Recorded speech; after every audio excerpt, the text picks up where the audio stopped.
Welcome back to the channel guys. आप सभी का स्वागत है कॉमर्स स्पॉटलाइट में। तो गाइस आपके लिए मैं लेके आई हूँ एक बहुत इंपॉर्टेंट सेशन जिसमें हम बिजनेस फाइनेंस के इंपॉर्टेंट क्वेश्चंस को डिस्कस करने वाले हैं जो रिसेंटली 2021, 22, 23 में पूछे गए हैं। उन क्वेश्चंस को ही कवर करते हुए चलेंगे आज के सेशन में। तो जो भी for the very first time जुड़ रहा है हमारे साथ, मेरा नाम आयुषी है। आपके लिए पेपर 1 एंड पेपर 2 कॉमर्स की क्लासेस लेती हूँ चैनल पे। चैनल को सब्सक्राइब अगर नहीं किया है तो कर लीजिए, क्योंकि आपको यहाँ पे जो डेली क्लासेस है उनकी नोटिफिकेशन मिल सके। तो बेल आइकन को भी प्रेस कर लीजिएगा और कोई भी वीडियो आपके मिस ना हो, तो इसलिए do subscribe to the channel. और अगर आप अभी तक जेआरएफ अड्डा वेबसाइट को विजिट नहीं किए हो तो कर लीजिए, क्योंकि यहाँ पे आपको बहुत सारी चीजें हैं जो मिल जाती है, बहुत सारे रिसोर्सेज आपको मिल जाते हैं जो आपकी तैयारी को एक लेवल अप लेके जाएंगे। जैसे कि प्रीवियस ईयर पेपर्स, क्विज आपको मिल जाती हैं, पीडीएफ्स आपको मिल जाती हैं और भी बहुत कुछ। अगर आप जुड़ना चाहते हैं हमारे साथ, एनरोलमेंट लेना चाहते हैं, पेड बैचेस का एक्सेस लेना चाहते हैं, तो भी आप जेआरएफ अड्डा वेबसाइट से ज्वाइन कर सकते हैं।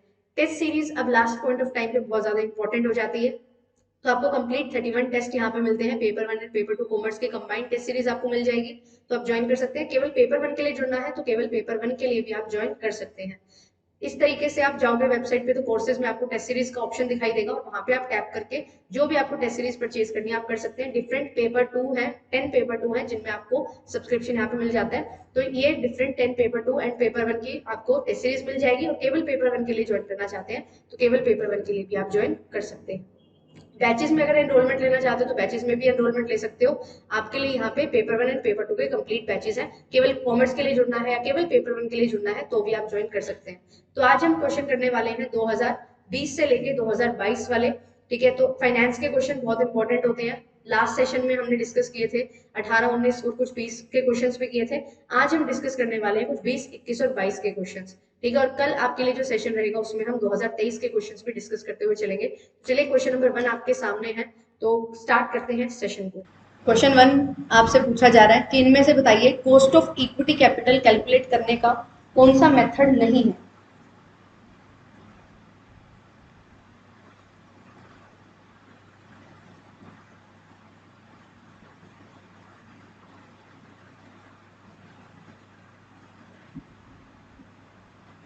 चार मेथड आपको दिए गए हैं: dividend growth model, capital asset pricing model and yield to maturity method और अर्निंग प्राइस मेथड।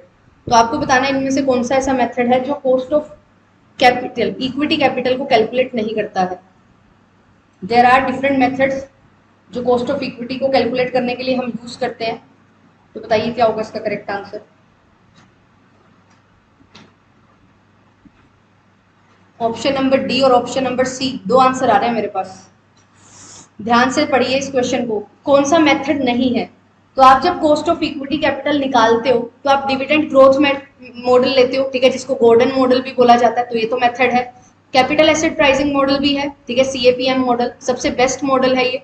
फिर इसके बाद यील्ड टू मैच्योरिटी, ये कोई मेथड नहीं होता, ये मेथड तो होता है बट इक्विटी कैपिटल निकालने का नहीं है, ये बॉन्ड वैल्यूएशन का मेथड है। ठीक है, जब आप बॉन्ड्स होते हैं उनकी वैल्यू निकालते हो तो उनकी वैल्यू निकालने के लिए, ठीक है, उनकी वैल्यू निकालने के लिए जब आप मेथड यूज करते हो तो यील्ड टू मैच्योरिटी देखते हो। यील्ड टू मैच्योरिटी क्या होता है कि आप जब आपकी कोई भी सिक्योरिटी है, जब वो मैच्योर होगी, जब आप उसको रिडीम करोगे तो वो कितने पैसे आपको देके जाएगी, कितना यील्ड आपके पास होगा उससे। तो यील्ड टू मैच्योरिटी आपका बॉन्ड वैल्यूएशन के लिए मेथड होता है।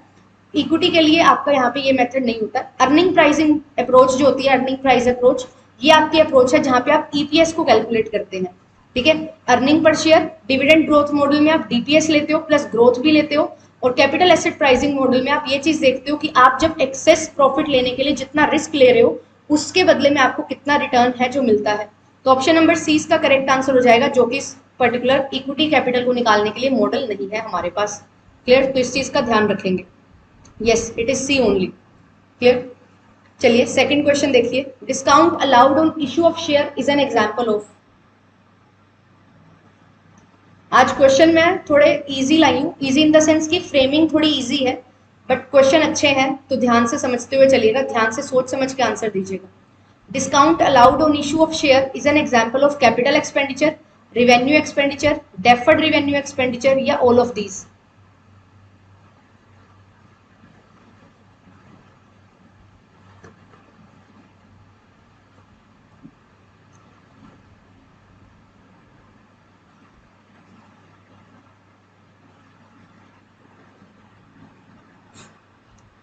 बताइए यहाँ पे डिस्काउंट अलाउड क्या होगा, डेफर्ड रिवेन्यू एक्सपेंडिचर होगा, कैपिटल एक्सपेंडिचर होगा या रिवेन्यू एक्सपेंडिचर होगा? ओके, दो आंसर आया मेरे पास, सी एंड ए। सभी ट्राई करेंगे आंसर देने का, जो भी आपको लगता है वो आंसर दे दो, कोई प्रॉब्लम नहीं है।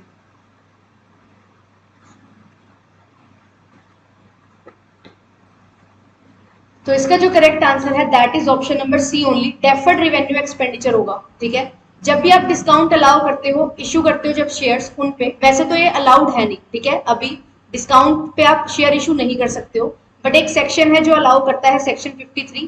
ठीक है, जब आप ESOP employ stock option plan के तहत आप क्या करते हो, इशू करते हो शेयर डिस्काउंट पे, किनके लिए, अपने एम्प्लॉयज के लिए, तो आप कर सकते हो। ठीक है, तो क्या ये जो डिस्काउंट होता है ये क्या माना जाता है, कैपिटल एक्सपेंडिचर, रिवेन्यू एक्सपेंडिचर या डेफर्ड? ये माना जाता है डेफर्ड रिवेन्यू एक्सपेंडिचर। क्यों? क्योंकि आप जब डिस्काउंट पे, ठीक है, इशू करोगे शेयर्स, तो जो आप डिस्काउंट पे इशू करते हो वो किसके लिए करते हो, कि ज्यादा लोग उसको खरीदे, और या फिर आपका ये मकसद रहता है कि आपकी जो वैल्यूएबिलिटी वो ज्यादा बढ़े, वैल्यू बढ़े आपकी, ठीक है, मार्केटेबिलिटी बढ़े आपकी शेयर की। तो यहाँ पे जो इसका फायदा होता है ना डिस्काउंट अलाउ करने का, वो आप एक पर्टिकुलर ईयर में नहीं कवर करते हो। ठीक है, कि जितना भी डिस्काउंट अलाउ किया है वो सारा का सारा उसी पर्टिकुलर ईयर में P&L में चला जाएगा, ऐसा नहीं होता है। तो इसी वजह से ये डेफर्ड रिवेन्यू एक्सपेंडिचर है, ये चीज मान के चली जाती है कंपनी के द्वारा कि ये जो डिस्काउंट हम ऑफर कर रहे हैं इसका बेनिफिट हमें लंबे समय तक मिलेगा। तो इसी वजह से क्या करते हैं, डेफर्ड रिवेन्यू एक्सपेंडिचर के तौर पे यूज किए जाते हैं। ठीक है, हाँ, स्वेट इक्विटी शेयर जो होते हैं। ठीक है, तो डेफर्ड रिवेन्यू एक्सपेंडिचर आएगा इसका आंसर, रिवेन्यू नहीं होगा क्योंकि ये एक ईयर में ही हमें नहीं रियलाइज होगा, इसका प्रॉफिट या एक्सपेंस नहीं है। कैपिटल एक्सपेंडिचर क्यों नहीं होगा, क्योंकि इससे कोई ऐसा कैपिटल बेनिफिट हमें नहीं मिलता है, तो ये क्या है, कुछ टाइम पीरियड के लिए हमें बेनिफिट देगा ओवर 2 to 3 ईयर्स, इसलिए इसको डेफर्ड रिवेन्यू एक्सपेंडिचर माना जाता है।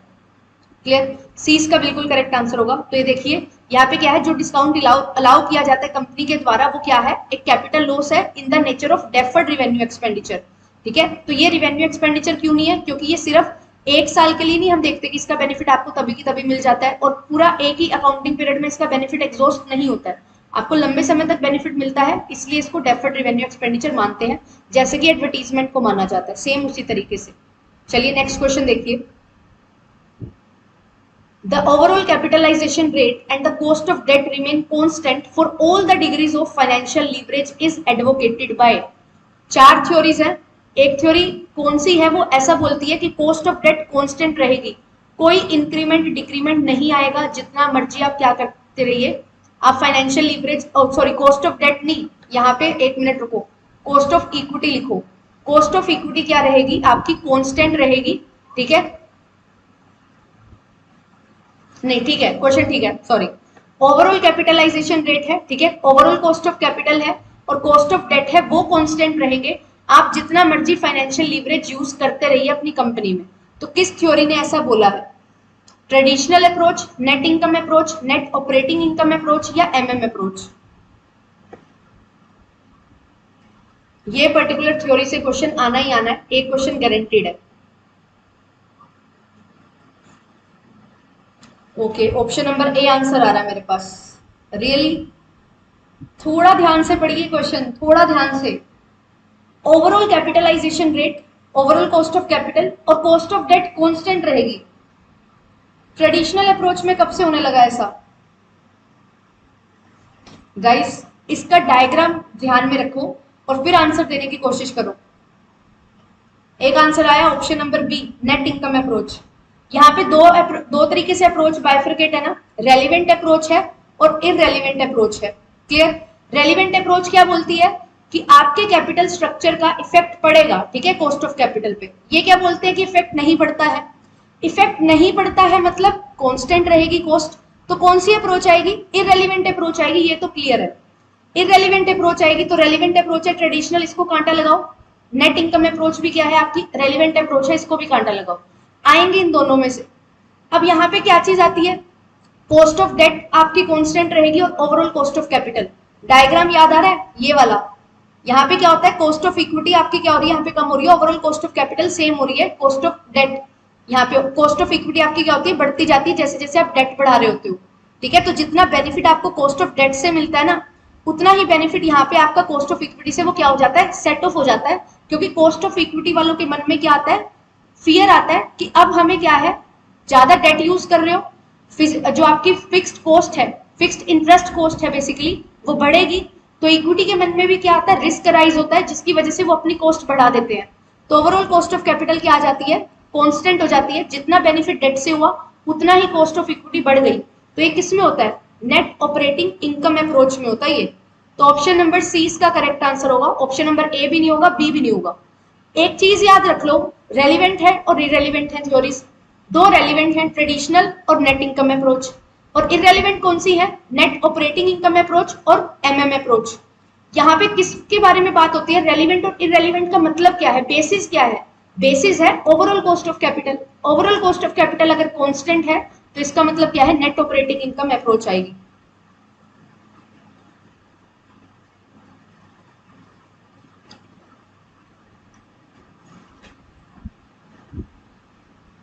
नहीं, सी होगा ना इसका आंसर।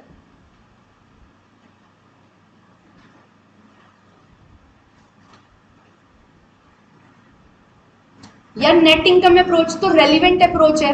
रेलिवेंट अप्रोच क्या बोलती है कि आप क्या करते हो, जैसे जैसे आप अपना डेट बढ़ाओगे कंपनी में, ठीक है, तो क्या होगा, आपकी डेट बढ़ाने से आपकी ओवरऑल कॉस्ट ऑफ कैपिटल क्या होगी, यहाँ पे कम होती रहती है। क्यों, क्योंकि कॉस्ट ऑफ इक्विटी है, कॉस्ट ऑफ डेट है।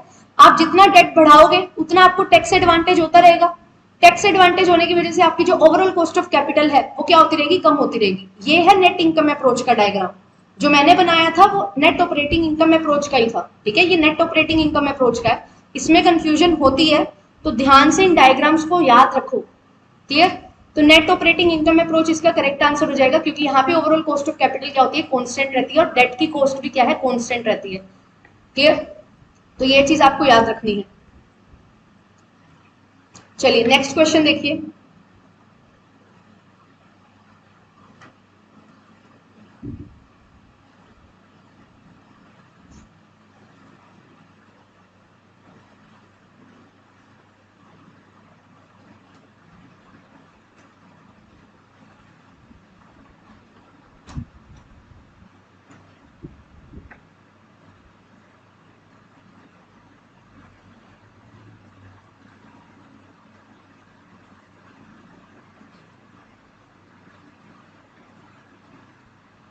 क्वेश्चन नंबर 4 का आंसर करिए।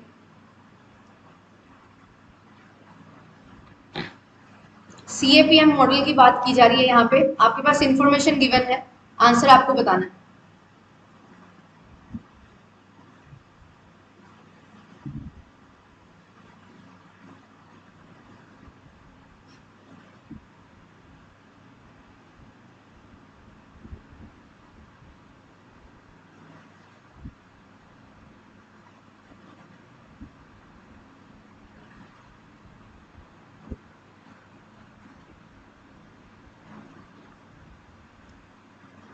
ओके,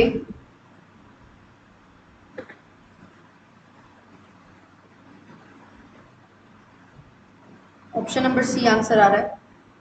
तो इस पर्टिकुलर क्वेश्चन को करने के लिए आपको क्या चाहिए, आपको चाहिए इसका फॉर्मूला। फॉर्मूला क्या होता है कि आपकी कितनी कॉस्ट ऑफ इक्विटी होगी वो किस पे डिपेंड करेगी, कि आप बिना किसी रिस्क लिए कितना पैसा अर्न कर सकते हो, ठीक है, कितना आपका risk free rate of return है, स्मॉल एफ आएगा।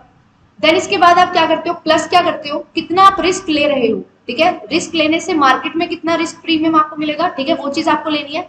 और रिस्क क्या फैक्टर क्या है, बीटा क्या है, वो आपको देखना होता है। तो मार्केट में कितना रिटर्न मिल रहा है और आपको बिना रिस्क लिए कितना रिटर्न मिल रहा है। एक्सेस रिस्क लेने के लिए जितना मार्केट में रिटर्न मिल रहा है और जितना risk free rate of return है, उसका जो एक्सेस रिस्क है वो लेने के लिए आपको कितना रिस्क बियर करना पड़ता है, दैट इज रिस्क। बीटा क्या है, सिस्टमेटिक रिस्क है ना, सिस्टमेटिक रिस्क को हम मेजर करते हैं। तो सिस्टमेटिक रिस्क को मेजर करने के लिए आप बीटा यूज करते हो। तो मार्केट में कितना सिस्टमेटिक रिस्क है वो आप लोगे जब आप मार्केट रिटर्न से कमाना चाहोगे 16% का return.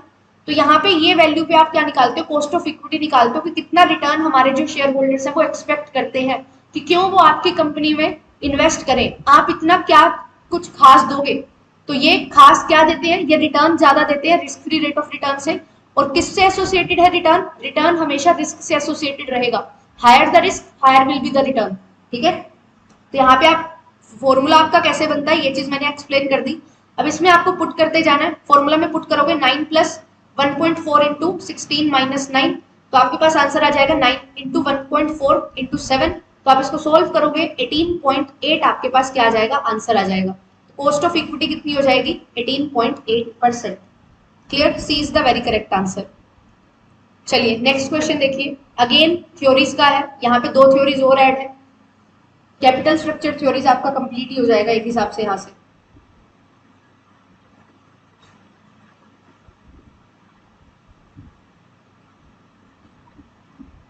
Option number D, no.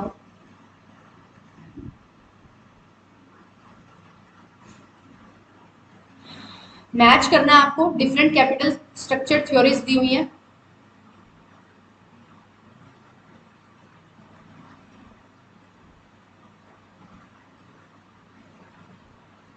Traditional approach, trade off theory, packing order theory, 3 theory है।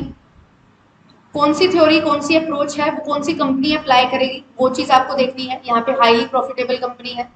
ऑप्टिमल कैपिटल स्ट्रक्चर कहाँ पे एग्जिस्ट करता है वो आपको पता करना है। और ऑप्टिमल डेट इक्विटी रेशियो एक प्रॉफिटेबल फर्म की that has stable tangible assets would be higher than optimal debt equity ratio of unprofitable firm. थोड़ा अच्छा क्वेश्चन है।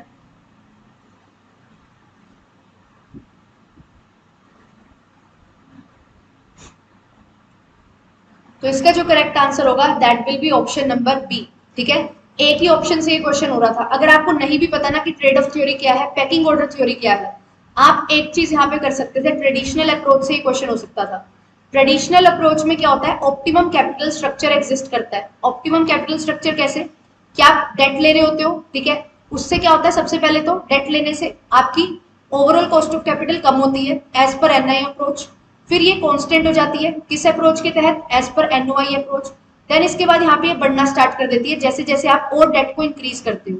ठीक है, तो ये चीज रहती है। यहाँ पे ये क्या होता है, ये जो स्टेज है, स्टेज नंबर 2 जो होती है, ये क्या है, ऑप्टिमल कैपिटल स्ट्रक्चर यहाँ पे शो करता है, जहाँ पे आपकी ओवरऑल कॉस्ट ऑफ कैपिटल क्या होती है, सबसे कम होती है। क्लियर, तो यहाँ पे इसी ऑप्शन से आप इसको कर सकते थे। अब बात करते हैं ट्रेड ऑफ थ्योरी और पैकिंग ऑर्डर थ्योरी क्या है। ट्रेड ऑफ थ्योरी ये बात करती है कि आपको क्या करना है ना, एक बैलेंस बनाना है, ट्रेड ऑफ बना के चलना है किसके बीच में, जितने आपके डेट हैं उसके जो बेनिफिट हैं वो, जितनी आपकी इक्विटी है उसकी जो कॉस्ट है वो, और कितनी इक्विटी का बेनिफिट है और कितना आपका यहाँ पे डेट के नुकसान है, इनके बीच में आपको बैलेंस बना के चलना होगा। तो यहाँ पे क्या चीज होती है, optimal debt equity ratio profitable firm की स्टेबल है, वो चीज आप देखते हो। टेंजिबल एसेट्स है, वो ऑप्टिमल डेट इक्विटी रेशियो उसकी एक अनप्रॉफिटेबल फर्म की, मतलब आपको ये देखना है कि जो आपके पास डिफरेंट फर्म्स हैं उनमें क्या इनकी कॉस्ट है और क्या इनके बेनिफिट्स हैं, उनके बीच में आपको ट्रेड ऑफ बनाना होता है। तो ऑप्शन नंबर बी का आंसर 3 हो जाएगा। पैकिंग ऑर्डर थ्योरी क्या होती है, ये आपको एक ऑर्डर बताती है कि किस तरीके से आपको पैसा है जो रेज करना चाहिए, फंड लेना चाहिए अपनी कैपिटल स्ट्रक्चर के लिए। तो ये क्या बोलते हैं, सबसे पहले पैसा कहाँ से लो, सबसे पहले पैसा लो रिटेन अर्निंग से, जो खुद का पैसा है, ताकि आपकी कोई कॉस्ट अराइज ना हो ज्यादा, मतलब आउटसाइडर के लिए कॉस्ट अराइज ना हो। फिर आप डेट लो, ठीक है, क्योंकि ये चीपर सोर्स ऑफ फाइनेंस है। देन इसके बाद क्या बोलता है ये, अगर फिर भी पैसा नहीं आता तो आप इक्विटी लोगे। तो यहाँ पे पैकिंग ऑर्डर थ्योरी किसके लिए होती है, जो प्रॉफिटेबल फर्म्स है उनके लिए, क्योंकि प्रॉफिट होगा तभी रिटेन अर्निंग होंगे, प्रॉफिट होगा तो अपनी जो फाइनेंशियल ऑब्लिगेशन है उनको पूरा कर पाएंगे, प्रॉफिटेबल होंगे तो इक्विटी को ज्यादा ये रेस कर सकते हैं, क्योंकि लोगों को पता है प्रॉफिटेबल फर्म है तो रिटर्न हमें मिलने निश्चित है। इस वजह से ये चीज है जो फॉलो की जाती है, तभी packing order theory highly profitable companies के लिए है। तो ये एक न्यू क्वेश्चन है, इसको ध्यान से समझ लेना है और नोट कर लो अपनी नोटबुक्स में। ये प्रॉपर ये डेफिनेशंस भी आपको पूछी जा सकती है। क्लियर, और ये किसने दी है, सबसे पहले मुझे इनके वो बताओ, डेवलपर्स कौन है, सभी के सभी जो भी थ्योरीज है उनके। देयर आर डिफरेंट 6 थ्योरीज, 6 की 6 थ्योरीज में किसने कौन सी थ्योरी दी है ये आप मुझे बताओगे, जिसके जिसके भी आपको पता है। ठीक है, एनआई अप्रोच भी, एनओआई अप्रोच भी, traditional approach, MM approach, then packing order theory, and then आती है आपकी ट्रेड ऑफ थ्योरी। फटाफट से इनके नाम बताइए, यहां से भी क्वेश्चन बना हुआ है।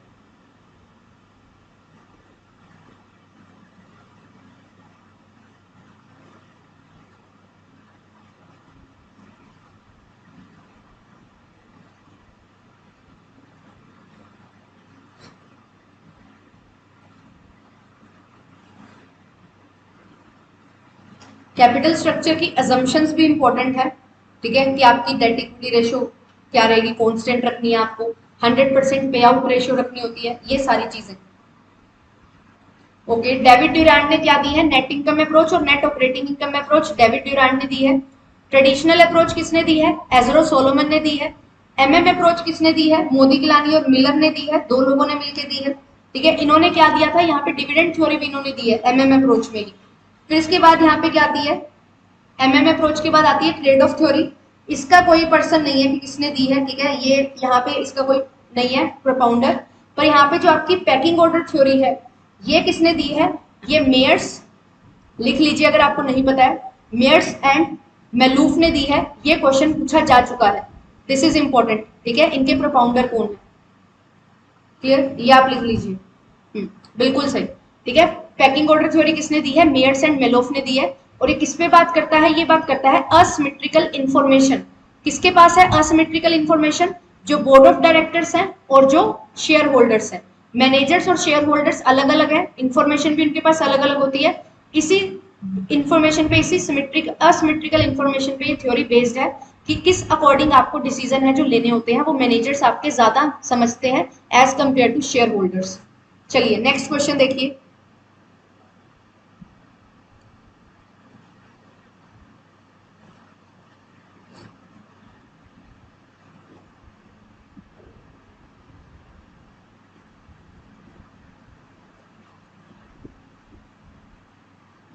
The rate of dividend of preference share is decided at the time of।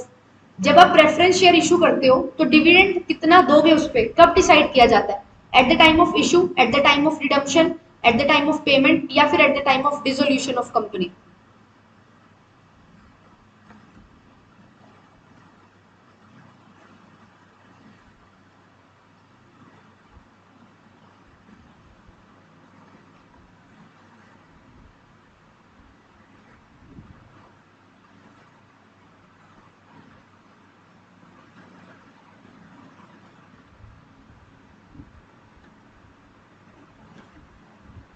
Preference shares ऐसे शेयर्स हैं जिनको आपने क्या करना होता है? रिडीम करना होता है। कब? After 20 years. ये मैंडेटरी है। ठीक है, मैक्सिमम 20 ईयर्स के लिए आप यूज कर सकते हो प्रेफरेंस शेयर्स को, उसके बाद आपको रिडीम करना होता है। This is PYQ। एंड एक और चीज आती है, कुछ इंफ्रास्ट्रक्चर कंपनीज है वो क्या कर सकती है? वो 30 ईयर्स के लिए इशू कर सकती हैं, बट क्या करना होगा उनको? 21st ईयर से अपना रिडम्पशन है स्टार्ट करना होता है 1/10 करके। तो 10-10% आप हर साल रिडीम करते हो तो 30th ईयर तक पूरा का पूरा 100% रिडीम हो जाता है। इस पर्टिकुलर क्वेश्चन का क्या आंसर होगा? इस पर्टिकुलर क्वेश्चन का आंसर है at the time of issue. जब आप इशू करते हो प्रेफरेंस शेयर्स, उसी टाइम पे रेट ऑफ डिविडेंड डिसाइड होता है, क्योंकि प्रेफरेंस शेयर्स में आगे परसेंटेज मेंशन होती है। 7% है, 8% है, 5% है, जो भी परसेंटेज होगी वो मेंशन रहती है प्रेफरेंस शेयर्स पे, जैसे कि डिवेंचर्स पे रहती है सेम। क्लियर? तो A is the very correct answer. चलिए नेक्स्ट क्वेश्चन देखिए।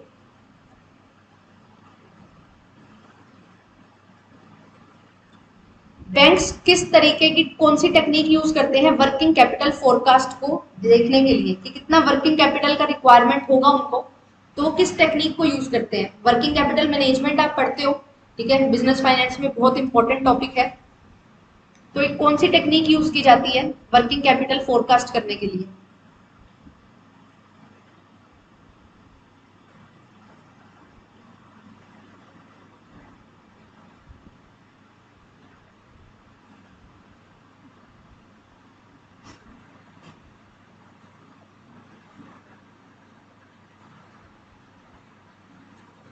कभी कभी जब क्वेश्चन नहीं आ रहा हो तो उसको करने का तरीका क्या होता है? जो चीज आपको पता है उस पर रिलाय करो एंड उसी को ही मार्क कर दो, तो आपके हाई चांसेस होते हैं क्वेश्चन सही हो जाएगा।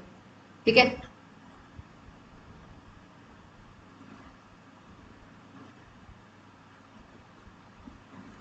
तो बैंक्स क्या काम करते हैं? बैंक्स का काम यही होता है कि पैसे डिपॉजिट करना और आगे आगे प्रोवाइड करना। Advance loan, advancing loan, accepting deposit and advancing loans, यही मेन काम है बैंक्स का। तो यहाँ पे इनको वर्किंग कैपिटल देखनी है तो ये क्या चीज देखते हैं कि आपके पास पैसा कब आएगा और कितने टाइम में आपको पैसा, वो जो आप दोगे वो लोग कितने टाइम में आपको पैसा वापस देंगे, वही चीजें आपको देखनी है। तो बेसिक टेक्निक क्या रहेगी? ऑपरेटिंग साइकिल मेथड आप यूज करते हो जब भी आपको क्या करना है? वर्किंग कैपिटल की फोरकास्टिंग करनी है बैंक्स के लिए। बैंक्स का काम ही यही है कि कब पैसा आएगा और कब वो आगे फर्दर और दे सकते हैं, जिनको दिया है वो कब रिपे करेंगे, तो कहाँ कहाँ से पैसा उनके पास आ रहा है। तो ये ऑपरेटिंग साइकिल देखते हैं अपना कि किस तरीके का उनका ऑपरेटिंग साइकिल है, उसी को ही ये मैच करते हुए चलते हैं। Conversion of debenture into shares. जब आप डिवेंचर को कन्वर्ट करते हो शेयर्स में तो क्या ये सोर्स ऑफ फंड है या एप्लीकेशन ऑफ फंड है, वर्किंग कैपिटल में इंक्रीमेंट होगा या कुछ भी नहीं होगा?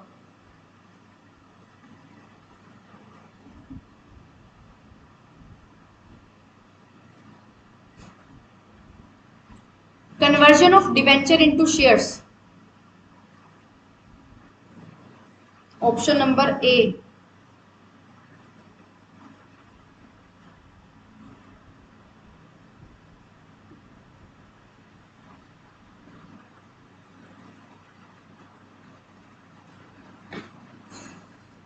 डिवेंचर इशू करते हो, एक बिजनेस फाइनेंस में फर्स्ट चैप्टर आता है सोर्सेज ऑफ फाइनेंस, ठीक है?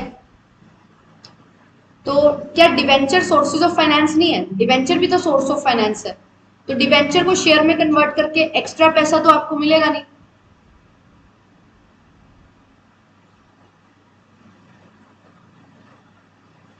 ए क्यों दे रहे हैं आप आंसर?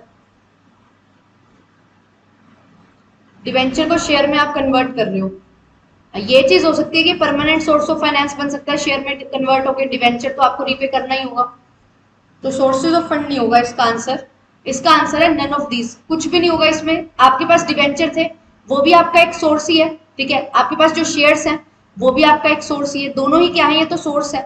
तो इसमें जब आप कन्वर्ट करोगे तो सोर्स ऑफ फंड तो आपके लिए नहीं बनेगा ये, ना ही ये कोई एप्लीकेशन ऑफ फंड है, कोई आप यूज भी नहीं कर रहे हो, कहीं पे इन्वेस्ट भी नहीं कर रहे हो, वर्किंग कैपिटल का कोई लेना देना नहीं है क्योंकि ये लॉन्ग टर्म है। तो नन ऑफ दीज इसका करेक्ट आंसर होगा।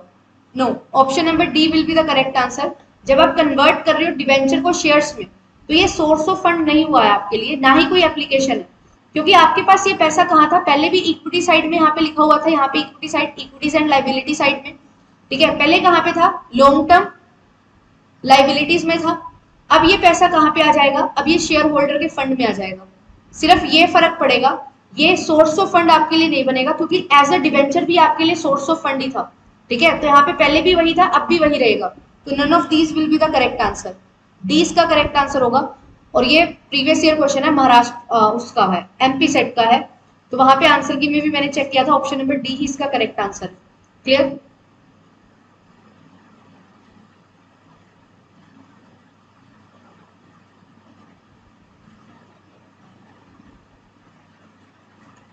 क्वेश्चन नंबर 9 देखिए।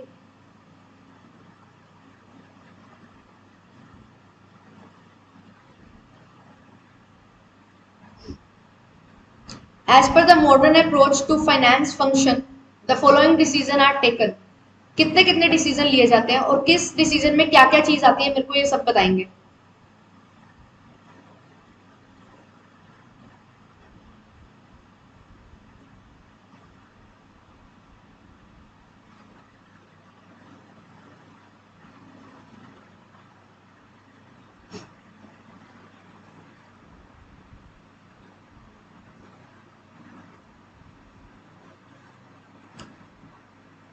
आप फाइनेंस में 3 तरीके के फंक्शंस करते हो, ठीक है? और कौन से फंक्शंस होते हैं? Investment functions, financial functions and dividend functions, यही 3 तरीके के फंक्शन होंगे। तो यहाँ पे क्या चीज होती है? सबसे पहले फंड कहाँ से आएगा? तो फाइनेंशियल डिसीजन में आप क्या करते हो?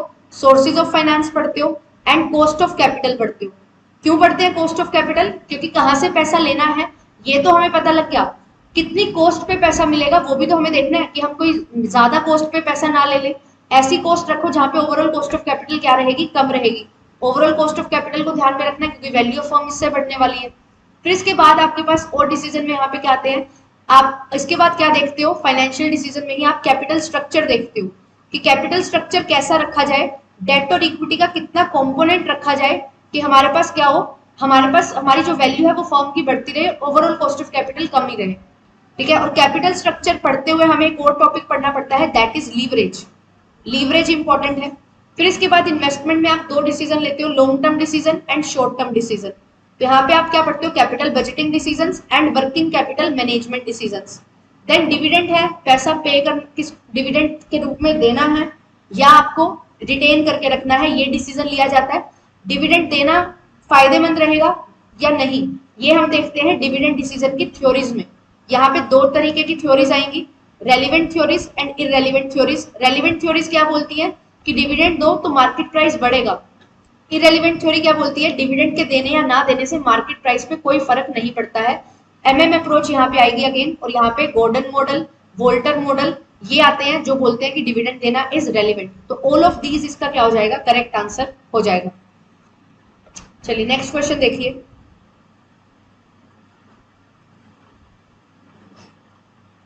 The cost of debt capital is calculated on the basis of what?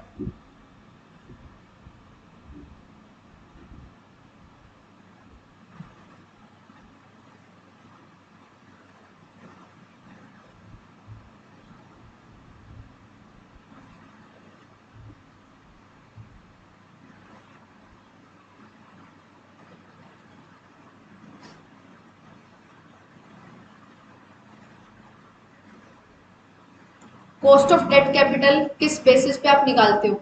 Net proceeds, annual interest, capital या एनुअल डेप्रिसिएशन? जब हम कॉस्ट ऑफ डेट निकालते हैं हम लिखते हैं ना इंटरेस्ट डिवाइडेड बाय समथिंग। तो बेस क्या लेते हैं?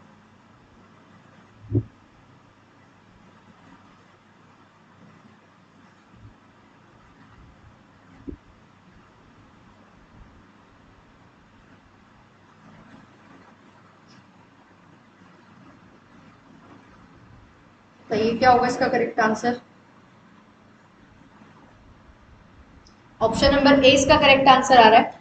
बट यहाँ पे क्या लोगे आप, एनुअल इंटरेस्ट के बेसिस पे निकालते हो ना कॉस्ट ऑफ डेट की, कितना आपको पे करना पड़ेगा, कितनी पेमेंट आपको देनी पड़ेगी, वो क्या डिसाइड करेगा? इंटरेस्ट ही तो डिसाइड करता है। इंटरेस्ट जितना ज्यादा होगा उतना ही आपकी कॉस्ट ऑफ डेट निकल के आएगी। तो कॉस्ट ऑफ डेट किस बेसिस पे निकालते हैं? एनुअल इंटरेस्ट पे। नेट प्रोसीड्स इज समथिंग जो आपको रिटर्न में मिलती है।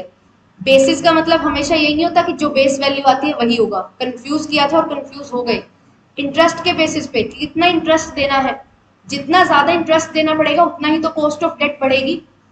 जितना डिविडेंड दोगे उतना ही शेयर्स की कॉस्ट बढ़ती है, जितना इंटरेस्ट देते हो उतना ही डिविडेंड यहाँ पे डेट की कॉस्ट बढ़ेगी। तो बेसिस क्या होता है? बेसिस इज एनुअल इंटरेस्ट, कि एनुअल इंटरेस्ट आप कितना दे रहे हो, ये होगा इसका करेक्ट आंसर। क्लियर? कंफ्यूजिंग है थोड़े क्वेश्चन आज के, पर ध्यान से समझने की कोशिश करो कि कॉस्ट ऑफ डेट कैसे कैलकुलेट होती है। कॉस्ट ऑफ डेट कैलकुलेट होती है कि आप कितना इंटरेस्ट दे रहे हो और कितना पैसा आपको मिला है। तो एनुअल इंटरेस्ट कितना जाता है वो चीज यहाँ पे आएगी, नेट प्रोसीड्स नहीं। नेट प्रोसीड्स तो हर एक में ही लोगे आप। नेट प्रोसीड्स का मतलब क्या है कि आपने कुछ पैसा इशू किया है, ठीक है, कुछ फंड रेज करना चाह रहे हो, तो उसको रेज करने पे आपको कितना पैसा मिलेगा, दैट इज नेट प्रोसीड्स। ये तो सब में ही कॉमन रहेगा नेट प्रोसीड की, कितना पैसा आपको मिला है। पैसा मिला उसके ऊपर कितना रिटर्न आप दे रहे हो, that is your determinant of cost. ठीक है, तो इस बेसिस पे आपको देनी पड़ती है अपनी कॉस्ट। तो इंटरेस्ट होगा, डिविडेंड होगा, ये आपके क्या है, डिटर्मिनेंट है डिफरेंट डिफरेंट कॉस्ट के। क्लियर? तो इंटरेस्ट पे यहाँ पे एनुअल इंटरेस्ट कितना होगा उस बेसिस पे आपको क्या करना है, अपनी कॉस्ट ऑफ कैपिटल है जो कैलकुलेट करते हो आप, डेट कैपिटल। ध्यान से इन क्वेश्चंस को करना है। इन एनुअल इंटरेस्ट पे बेस होगा कॉस्ट ऑफ डेट कैपिटल कितना होगा। इंटरेस्ट आपका अगर कम होगा तो ऑब्वियसली आपकी कम कॉस्ट ऑफ कैपिटल आएगी, इंटरेस्ट ज्यादा होगा तो कॉस्ट ऑफ डेट आपकी ज्यादा आने वाली है। क्लियर? तो यही तो चीज है, क्वेश्चन कंफ्यूजिंग है बट आपको कंसेप्ट समझना है। कंसेप्ट क्या बोलता है कि आपने कॉस्ट ऑफ डेट लेना है। कॉस्ट ऑफ डेट किस बेसिस पे निकालोगे कि आप कितना रिटर्न आपके लोग, मैंने एक चीज बताई थी हमेशा जब भी आपने कोई पुरानी अगर क्लास मेरी देखी हो, तो कॉस्ट ऑफ डेट में आप करते क्या हो, जब कॉस्ट ऑफ कैपिटल आप निकालते हो तो आप क्या देखते हो, cost of capital is equal to what the return is expected by the investor, कि रिटर्न कितना इन्वेस्टर एक्सपेक्ट कर रहा है। ये जो रिटर्न होता है वो क्या होता है कि उसको इस बदले में क्या मिलेगा। तो वो जब पैसा लगाता है तो उसके बदले में क्या मिलता है, अगर डेट दिया है तो इंटरेस्ट मिलता है, शेयर्स में इन्वेस्ट किया है तो डिविडेंड दिया जाता है। तो ये चीज डिटरमाइन करती है कि आपकी कितनी कॉस्ट होने वाली है। इस चीज को आपने समझना है। ठीक है, ये चीज आपको लग रही है कि क्वेश्चन क्या ही यहाँ पे बन रहा है, बट इसका मतलब ये समझो कि आपका कंसेप्ट क्या बोलता है। कंसेप्ट यही बोलता है ना कि कॉस्ट ऑफ कैपिटल क्या होगी, जितना रिटर्न आप एक्सपेक्ट करेंगे आपके इन्वेस्टर्स वही तो कॉस्ट ऑफ कैपिटल होगी आपके लिए। तो कॉस्ट ऑफ डेट कैपिटल किस पे बेस होगी, एनुअल इंटरेस्ट पे जो आपके इन्वेस्टर्स आपसे एक्सपेक्ट कर रहे हैं। क्लियर? तो ये चीज है यहाँ पे समझने के लिए। This is the answer, annual interest यहाँ पे करेक्ट आंसर होगा। नेक्स्ट क्वेश्चन देख सकते हैं आप।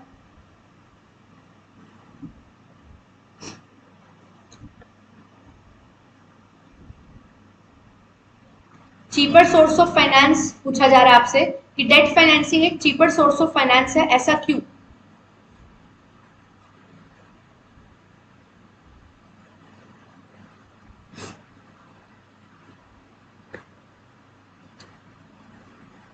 टाइम वैल्यू ऑफ मनी की वजह से, रेट ऑफ इंटरेस्ट की वजह से, टैक्स डिडक्टिबिलिटी ऑफ इंटरेस्ट की वजह से, या dividend are not payable to lenders कि डिविडेंड नहीं पे करना पड़ता इसलिए वो चीपर सोर्स ऑफ फाइनेंस है।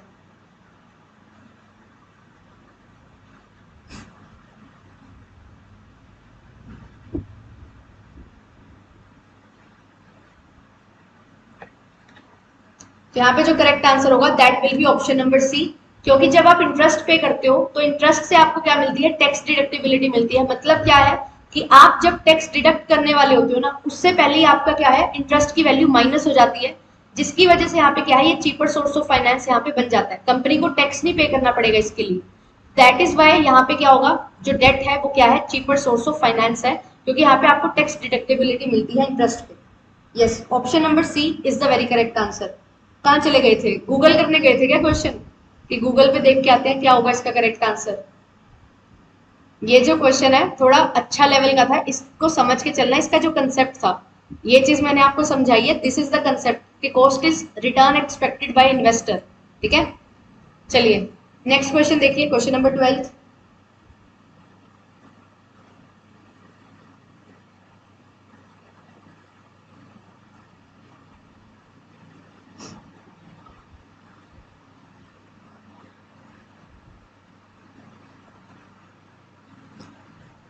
Which one leads to an increase in the firm outstanding share without any charges in owner's equity? एक सेकेंड, चेंज होगा ना यहाँ पे, चेंज आएगा यहाँ पे।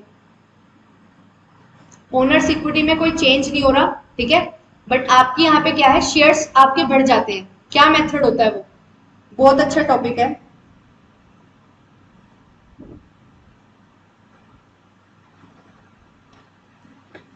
इसका आंसर बताइए। ये नेट में भी बहुत ज्यादा रिपीट हो रहा है और इसके क्वेश्चन और बनने के भी चांसेस बहुत है।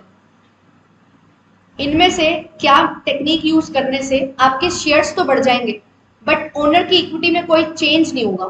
ठीक है, ओनर की इक्विटी वही रहेगी। पहले भी अगर 2 लाख थी तो अब भी 2 लाख रहेगी।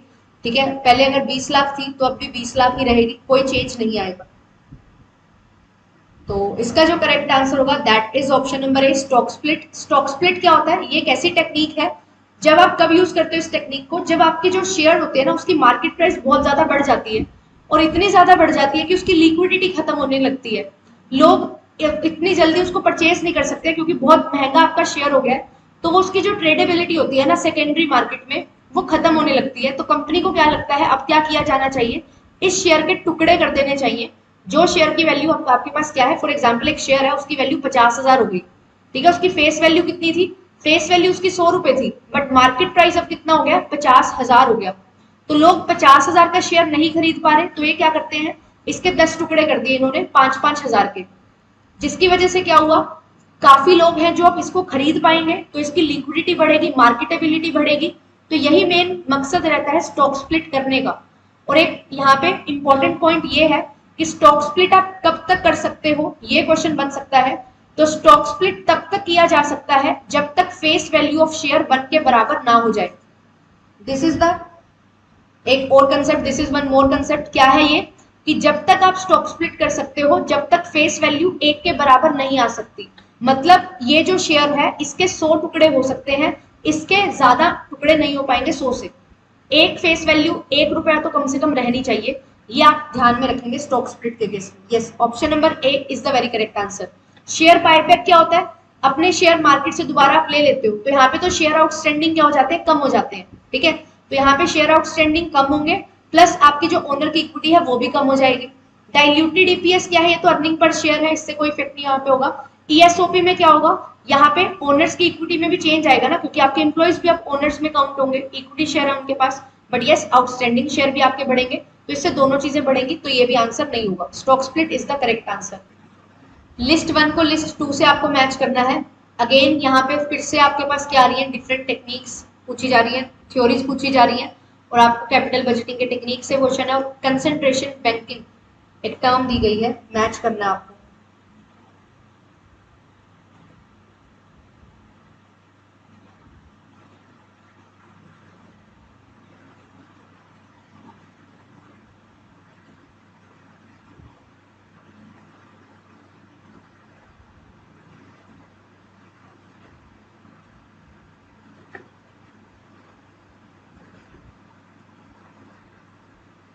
Okay, option number B answer आ रहा है, बाकी सभी भी ट्राई करिए।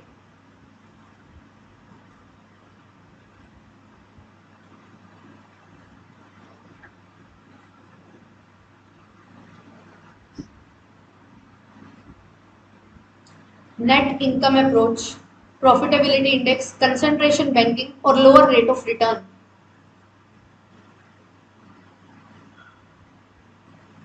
Option number A. Okay,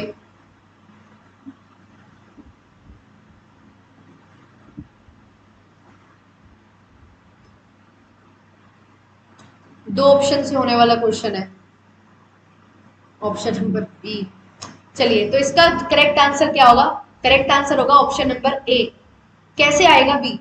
net income approach क्या है? ये अप्रोच है कैपिटल स्ट्रक्चर से रिलेटेड है, ठीक है। तो यहाँ पे क्या होगा? कैपिटल स्ट्रक्चर प्लानिंग हमने पढ़ा। नेट इनकम अप्रोच क्या है? एक ये अप्रोच है जो रेलिवेंट अप्रोच है कैपिटल स्ट्रक्चर में। प्रॉफिटेबिलिटी इंडेक्स क्या होता है? ये एक मॉडर्न टेक्निक है, किसमें? कैपिटल बजटिंग डिसीजन लेते हुए। क्लियर? जब आप क्या देखते हो कि आपके कितने कैश फ्लोज आ रहे हैं और कितने कैश आउटफ्लोज हैं और कितने कैश इनफ्लोज हैं, उनकी आप क्या देखते हो? रेशो देखते हो, कैश आउटफ्लोज की और कैश इनफ्लोज की डिवाइड करके। अगर कैश आउटफ्लोज आपके ज्यादा होते हैं तो इसका मतलब क्या है कि आपका आंसर कम आएगा, कैश इनफ्लो से कम है, तो आपको क्या करना है?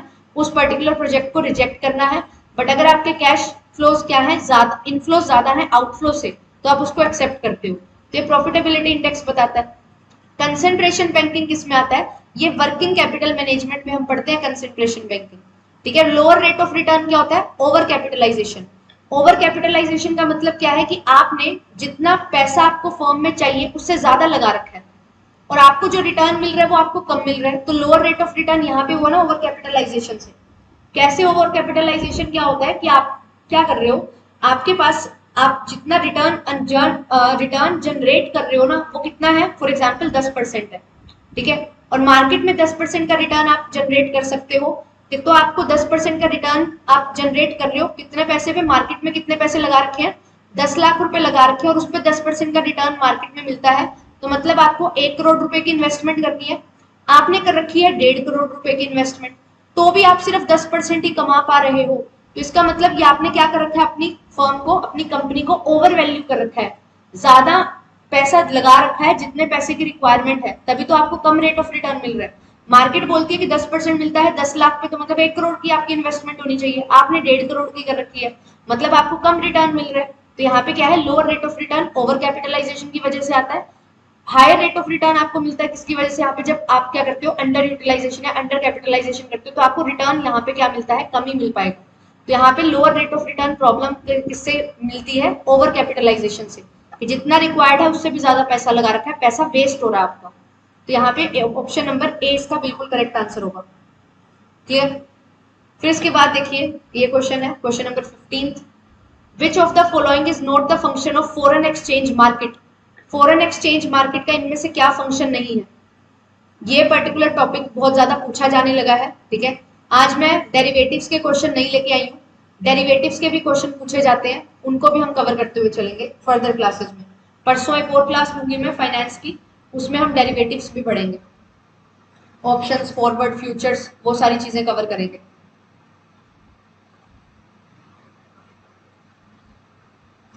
कंसेंट्रेशन बैंकिंग जो लास्ट क्वेश्चन में था, वो क्या है? एक टेक्निक है जिससे वर्किंग कैपिटल को की आपको क्या पड़ती है? कम जरूरत पड़ती है।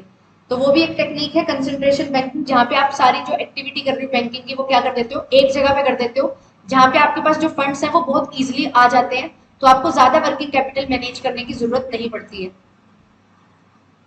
15th का आंसर बताइए, क्या होगा इसका करेक्ट आंसर?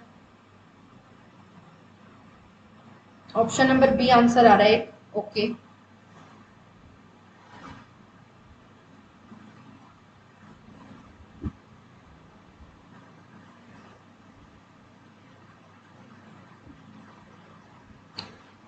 तो फॉरेन एक्सचेंज मार्केट का क्या क्या फंक्शन है, अगर आपको वो पता है तो आप इजीली इसको एलिमिनेट कर सकते हो। हेजिंग फंक्शन होता है, बिल्कुल होता है, ठीक है। हेजिंग क्या है कि आप क्या करते हो, जो आपने डिफरेंट क्या किए हैं, कोई भी कॉन्ट्रैक्ट में एंटर किए हो तो उसका क्या करते हो, यहाँ पे आप मिनिमाइज करने की कोशिश करते हो जो रिस्क है, तो हेजिंग फंक्शन होता है। क्रेडिट फंक्शन भी होता है, आपको क्या है, पैसा मिलता है मार्केट से, तो आपको सामान मिल जाता है मार्केट से, आप परचेज कर सकते हो डिफरेंट, जब कंट्रीज में आप डील कर रहे हो तो इंटरनेशनल ट्रांजैक्शन में, तो क्रेडिट फंक्शन भी होता है। ट्रांसफर फंक्शन भी आपको यहाँ पे मिलता है। स्टेबलाइजेशन फंक्शन जो है ये फॉरेन एक्सचेंज मार्केट का काम नहीं है।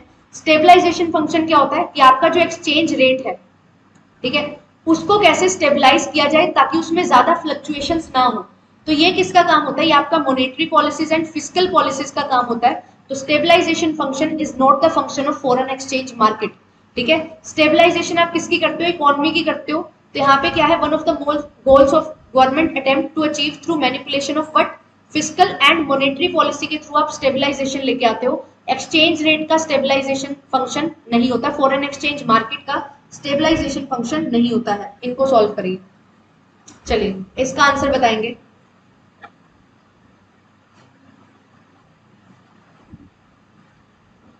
And guys revision side by side करते रहिए, ठीक है। अभी क्लासेस लेने का मैं इसीलिए ये चीज कर रही हूँ ताकि आप रिवीजन कर सको, ठीक है। रिवीजन इज मस्ट, जितना ज्यादा रिवाइज करोगे उतना ही बेनिफिशियल रहेगा। बिना रिवीजन के इन क्लासेस का कोई फायदा नहीं है, लिटरली कोई फायदा नहीं है। कि अगर आप सोच रहे हो कि मैम क्वेश्चन करवा रहे हैं तो आप कर लेते हैं फिर बाद में देख लेंगे, कोई बेनिफिट नहीं होगा। रिवीजन साइड बाय साइड आपको करनी पड़ेगी। कोई भी टॉपिक नहीं समझ आ रहा तो उसको गूगल करिए, क्योंकि आपको एफर्ट्स तो करने ही होंगे ना जब आप सेल्फ स्टडी कर रहे हो। तो जितना मैं हेल्प कर सकती हूँ मैं करने की कोशिश कर रही हूँ, आप भी side by side self study करिए, देन आपको जो आपके डिजायर्ड रिजल्ट्स हैं वो ऑटोमेटिकली मिलते चलेंगे।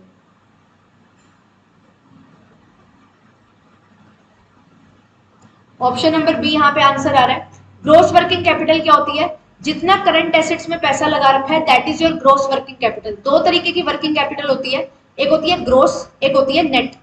नेट में क्या होता है, current assets minus current liabilities, और यहाँ पे ग्रोस में क्या होता है, करंट एसेट्स के बराबर ही आपकी वर्किंग कैपिटल होती है। तो B will be the correct answer. चलिए नेक्स्ट क्वेश्चन देखिए। Which of the following is technique of capital budgeting, इनमें से कैपिटल बजटिंग की टेक्निक कौन सी है।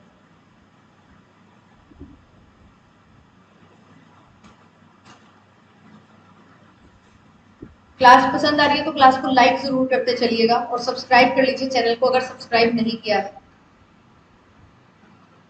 एंड प्लेलिस्ट को विजिट करते रहिए, ठीक है। प्लेलिस्ट में काफी चीजें, हमने काफी टॉपिक्स हैं जो कवर कर लिए हैं, तो उनको कवर कर लो। साइड बाय साइड नोट्स बनाते चलिए, वीडियोस के थ्रू ही नोट्स बनाइए, पीडीएफ वगैरह मैं शेयर करती हूँ।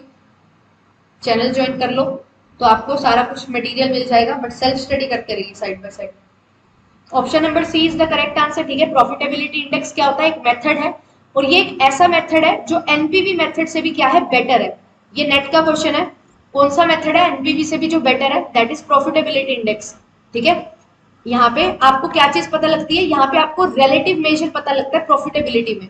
जैसे दो आपके पास क्या है, दो प्रोजेक्ट है, एक प्रोजेक्ट बोल रहा है कि आप कितना रिटर्न जनरेट कर रहे हो, 2.5 लाख रुपए का, जैसे फॉर एग्जाम्पल 1 लाख रुपए लगा के 2 लाख रुपए जनरेट कर रहे हो। दूसरा बोलता है कि आप 2 लाख रुपए लगा के 3.5 लाख जनरेट कर रहे हो, ठीक है। एनपीवी क्या बोलेगा, यहाँ पे 1 लाख का प्रॉफिट है, यहाँ पे 1.5 लाख है, इसको ले लो। बट जो प्रॉफिटेबिलिटी इंडेक्स है वो क्या करता है, रेशियो में कंपेयर करता है। तो ये बोल रहा है अगर 1 लगा के 2 कमा रहे हो ना, 1 लाख लगा के 2 लाख कमा रहे हो, तो 2 लाख लगा के 4 लाख कमाने चाहिए। यहाँ पे आप 3.5 लाख ही कमा पा रहे हो, तो ये गलत है। ये आपके लिए प्रॉफिटेबल है क्योंकि ये आपको 100% रिटर्न दे रहा है, और ये आपको कम परसेंट रिटर्न दे रहा है 100% से। तो ये चीज क्या है, गलत है। ये चीज क्या है, अच्छी है। 100% आपको रिटर्न मिल रहा है in relation to your investment, आपका कितना रिटर्न आ रहा है वो चीज मेजर करता है प्रॉफिटेबिलिटी इंडेक्स, ठीक है।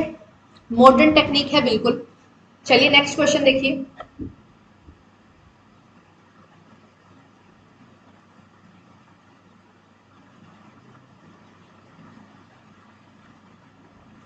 Which of the following is not the characteristics of ideal capital structure? Ideal capital structure क्या है, एक ऐसा कैपिटल स्ट्रक्चर जो आपकी जो भी आपकी मतलब इच्छा है ना वो पूरी करेगा, आइडियल वही होगा। तो क्या कैपिटल स्ट्रक्चर का मेन मकसद रहता है, कैपिटल स्ट्रक्चर ऐसा होना चाहिए जो क्या है, बहुत इजी टू मैनेज हो, आपको मिनिमम कॉस्ट लगे, आपकी वैल्यू ऑफ फर्म आपकी बढ़ती रहे, ओवरऑल कॉस्ट ऑफ कैपिटल कम रहे। तो उसी के बेसिस पे बताइए किस तरीके का यहाँ पे एक कैरेक्टरिस्टिक्स है जो आपको मिलेगा। Option number C. तो कैपिटल स्ट्रक्चर कैसा होना चाहिए? सिंपल और इजी टू मैनेज, बिल्कुल सही बात है। कैपिटल स्ट्रक्चर हमेशा एप्रोप्रिएट पोर्शन होना चाहिए, डिफरेंट टाइप ऑफ सिक्योरिटी, बिल्कुल सही है। डेट और इक्विटी का मिक्सचर आपको लेना है, पोर्शन होना चाहिए, एप्रोप्रिएट पोर्शन होना चाहिए। Capital structure should be such no changes possible, ऐसा नहीं होना चाहिए, चेंजेस पॉसिबल होने चाहिए। As per change in the environment, change environment के अकॉर्डिंग आप भी चेंज कर सकते हो। तो ये ऑप्शन क्या है? गलत है। तो नोट ही पूछा हुआ है, तो इस वजह से यही आंसर आपका करेक्ट आंसर हो जाएगा। ठीक है, capital structure should suit the requirement of the organisation, तो ऑर्गेनाइजेशन की जो रिक्वायरमेंट है उनको सूट करना चाहिए, तो ये भी बिल्कुल सही है। Option number C will be the correct answer, कि जो आपका एक करेक्टरिस्टिक नहीं है। ठीक है, तो C will be the correct answer.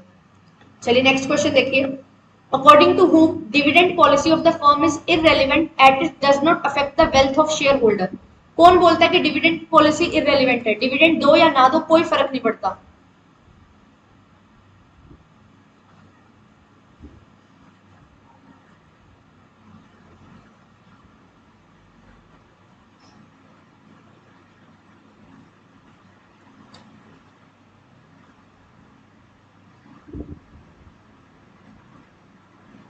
Question number last का आंसर जो डी दे रहे हैं, डी तो बिल्कुल सही है ना। जैसी आपकी रिक्वायरमेंट्स हैं उसके अकॉर्डिंग अगर आपका कैपिटल स्ट्रक्चर होगा तो अच्छी बात है।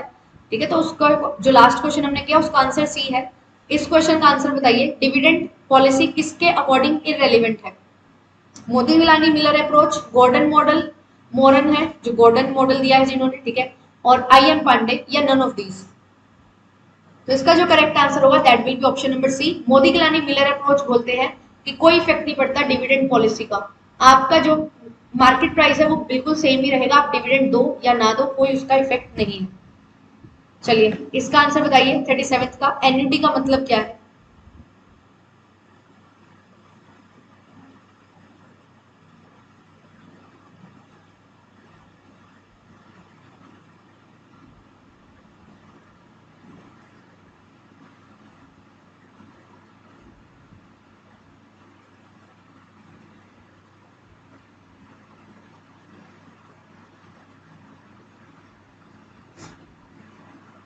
टाइम वैल्यू ऑफ मनी एक टॉपिक पढ़ते हैं हम, ठीक है,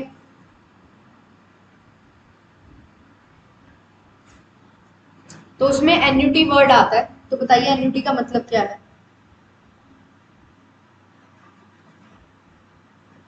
series of unequal amount distributed, series of equal amount distributed, related to cost of capital, या none of these. Option number A, seriously annuity का मतलब unequal amount. Option number B is the correct answer. आपको क्या होता है, एक certain time period के लिए आपको क्या मिलती है, एक इक्वल अमाउंट ऑफ मनी मिलती रहती है कुछ टाइम पीरियड के लिए, दैट इज योर एन्युटी। ठीक है, जब इंश्योरेंस में भी आप इसको यूज करते हो एन्युटी को, तो उसमें भी क्या होता है, आपको कुछ समय के लिए इक्वल अमाउंट मिलती रहती है, आप अपना जो भी आपके डेली रूटीन के एक्सपेंसेस है उनको आप बियर कर सकते हो, ये इसीलिए एन्युटी होती है।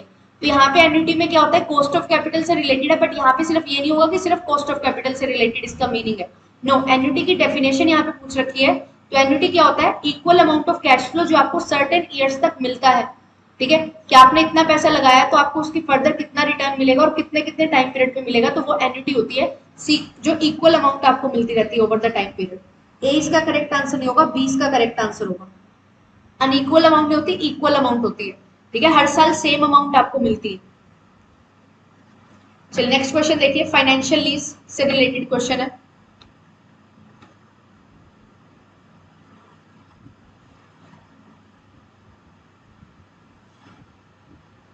इंश्योरेंस पॉलिसी में भी एन्युटी होती है, तो आपको इक्वल अमाउंट मिलती है।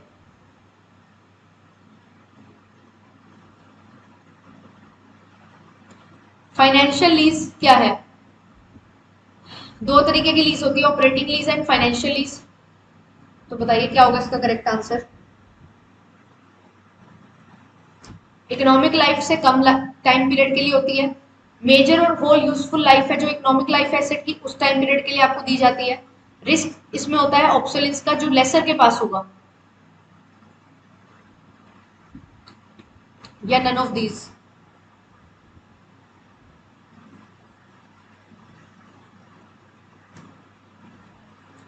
बहुत इंपॉर्टेंट टॉपिक है। Financial lease and operating lease, दो तरीके की लीज है, और भी होती है। लीवरेज लीज होती है, ठीक है, सेल एंड लीज बैक होती है, इंटरनेशनल लीज होती है। There are different type of lease. तो यहाँ पे दो मेन कैटेगरीज होती है, फाइनेंशियल और ऑपरेटिंग।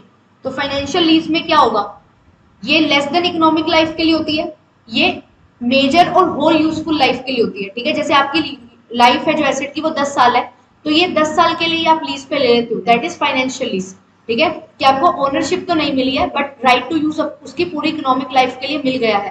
क्लियर, जितनी भी उसकी लाइफ है। ऑपरेटिंग लीज क्या होती है, इस लाइफ से कम के लिए होती है। ऑपरेटिंग लीज के लिए ऑप्शन नंबर ए होना था, फाइनेंशियल लीज के लिए ऑप्शन नंबर बी।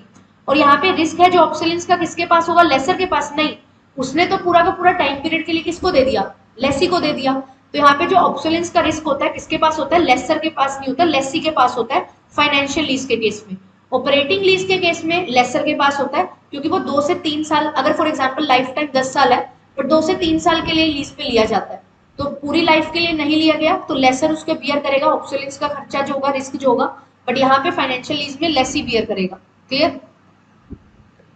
चलिए ये नेक्स्ट क्वेश्चन है, इसके बारे में आप पढ़ के आएंगे थोड़ा सा। और यहाँ पे मुझे फॉर्मूला बता दो एक इसका, कि डिविडेंड अप्रोच में जो फॉर्मूला है कॉस्ट ऑफ इक्विटी कैपिटल का, वो क्या होगा। एक चीज आती है यहाँ पे गॉर्डन मॉडल, अभी अभी जो मैंने क्वेश्चन करवाया था, फर्स्ट क्वेश्चन ही था हमने किया था जो, उसमें गॉर्डन मॉडल का एक डिविडेंड ग्रोथ मॉडल था। तो ये डिविडेंड ग्रोथ मॉडल डिविडेंड में भी यूज होता है, ठीक है, और ये जो गॉर्डन मॉडल है ये आपका कॉस्ट ऑफ इक्विटी में भी यूज होता है। ठीक है, तो आपको यहाँ पे बताना है कि जब कॉस्ट ऑफ इक्विटी कैपिटल आप निकालते हो तो डिविडेंड पर शेयर किस अकॉर्डिंग यहाँ पे निकलेगा।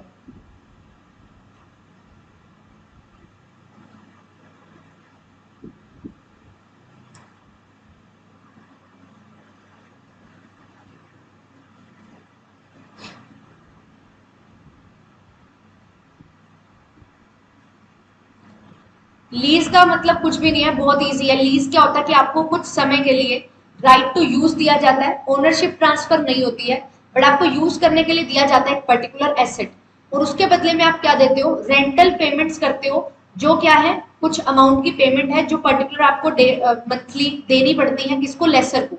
लेसी पे करता है लेसर को मंथली इनकम्स और मंथली पेमेंट्स, जिनको रेंटल पेमेंट बोला जाता है। ये होता है बेसिकली लीज। दो तरीके की होती है, financial lease and operating lease, और आगे उसको फर्दर हम पढ़ेंगे, ठीक है, किसी अगली क्लास में कवर करेंगे। अभी बहुत सारा टाइम लग जाएगा, 1 आवर का लेक्चर हो सकता है लीज पे, तो अभी फिलहाल के लिए इसको इतना ही रखते हैं। कभी लेक्चर करेंगे तो उसमें हम कर सकते हैं। पेड कोर्सेज में सारी चीजें हर तरीके से अच्छे से समझा रखी हैं, अगर आप ले सकते हो तो आप उसको ले सकते हो। ऑप्शन नंबर ए सी आ रहे हैं मेरे पास, तो इसका जो करेक्ट आंसर है दैट इज ऑप्शन नंबर ए, कि डिविडेंड आप कितना पे करते हो at the end of the year. ठीक है, D1 आपका लिखा जाता है, ठीक है, मार्केट प्राइस कितना है आपका बिगिनिंग ऑफ द ईयर, तो वो चीज लिखी जाती है। तो यहाँ पे डिविडेंड अप्रोच में जो कॉस्ट ऑफ इक्विटी कैपिटल है वो कैसे निकलता है, D1 डिवाइडेड बाय MP यहाँ पे लेते हो। ठीक है, तो यहाँ पे डिविडेंड होगा, D1 कैसे निकालते हो, D0 1 + G करके निकालते हो, तो ग्रोथ भी यहाँ पे इंक्लूड होगी और जो मार्केट प्राइस है वो भी यहाँ पे आ गया, तो this will be your correct answer. ठीक है, और मेथड है यहाँ पे जो आप मेथड लिख रहे हो अजीत जी, वो अलग चीजें हैं। ठीक है, तो यहाँ पे आपसे ये पूछा गया था कि डिविडेंड अप्रोच के अकॉर्डिंग इक्विटी कैपिटल कैसे निकलती है, तो जो आपका डिविडेंड होता है at the end of the year वो आप लेते हो, वो कैसे निकलता है, beginning of the year plus जितनी ग्रोथ है वो डिवाइड किससे करते हो, जो आपका मार्केट प्राइस है बिगिनिंग ऑफ द ईयर में, उससे आप डिवाइड करते हो। तो ए आपका आंसर बिल्कुल करेक्ट है यहाँ पे जो हो जाएगा। क्लियर। ये आपका होमवर्क क्वेश्चन है, इसको आप सोल्व करोगे, स्क्रीनशॉट ले लीजिए। ठीक है, कमेंट्स में मुझे आंसर देना, इस पर्टिकुलर क्वेश्चन को कमेंट्स में आपने आंसर देना है। अच्छे से पढ़ते हुए चलेंगे। फर्स्ट क्वेश्चन आपके सामने है, न्यूमेरिकल क्वेश्चन है, सोल्व करिए इसको ध्यान से, क्योंकि आपको बिजनेस फाइनेंस से 2 से 3 क्वेश्चन देखने को मिलेंगे जो न्यूमेरिकल आएंगे, तो इनको बिल्कुल भी छोड़ना नहीं है और अच्छे से समझते हुए चलना है। फेस वैल्यू गिवन है, मार्केट प्राइस गिवन है, फ्लोटेशन कॉस्ट गिवन है, एक्सपेक्टेड डिविडेंड आपको दिया हुआ है, ग्रोथ रेट गिवन है, तो आपको कॉस्ट ऑफ रिटेन्ड अर्निंग्स निकालनी है।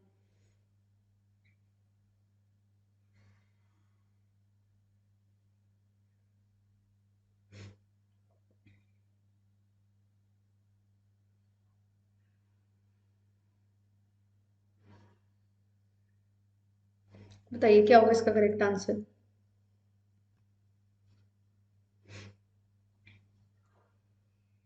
रिटेन्ड अर्निंग वो पैसा होता है जो आपने कहीं पे इन्वेस्ट नहीं किया है, जो आपने अर्न किया था उसी को ही आप अपने बिजनेस में रिटेन करके रखने वाले हैं। तो किस तरीके की कॉस्ट यहाँ पे निकलती है, तो सबसे पहले अपॉर्चुनिटी कॉस्ट भी इसको बोलते हैं। तो बताइए क्या होगा इसका correct answer.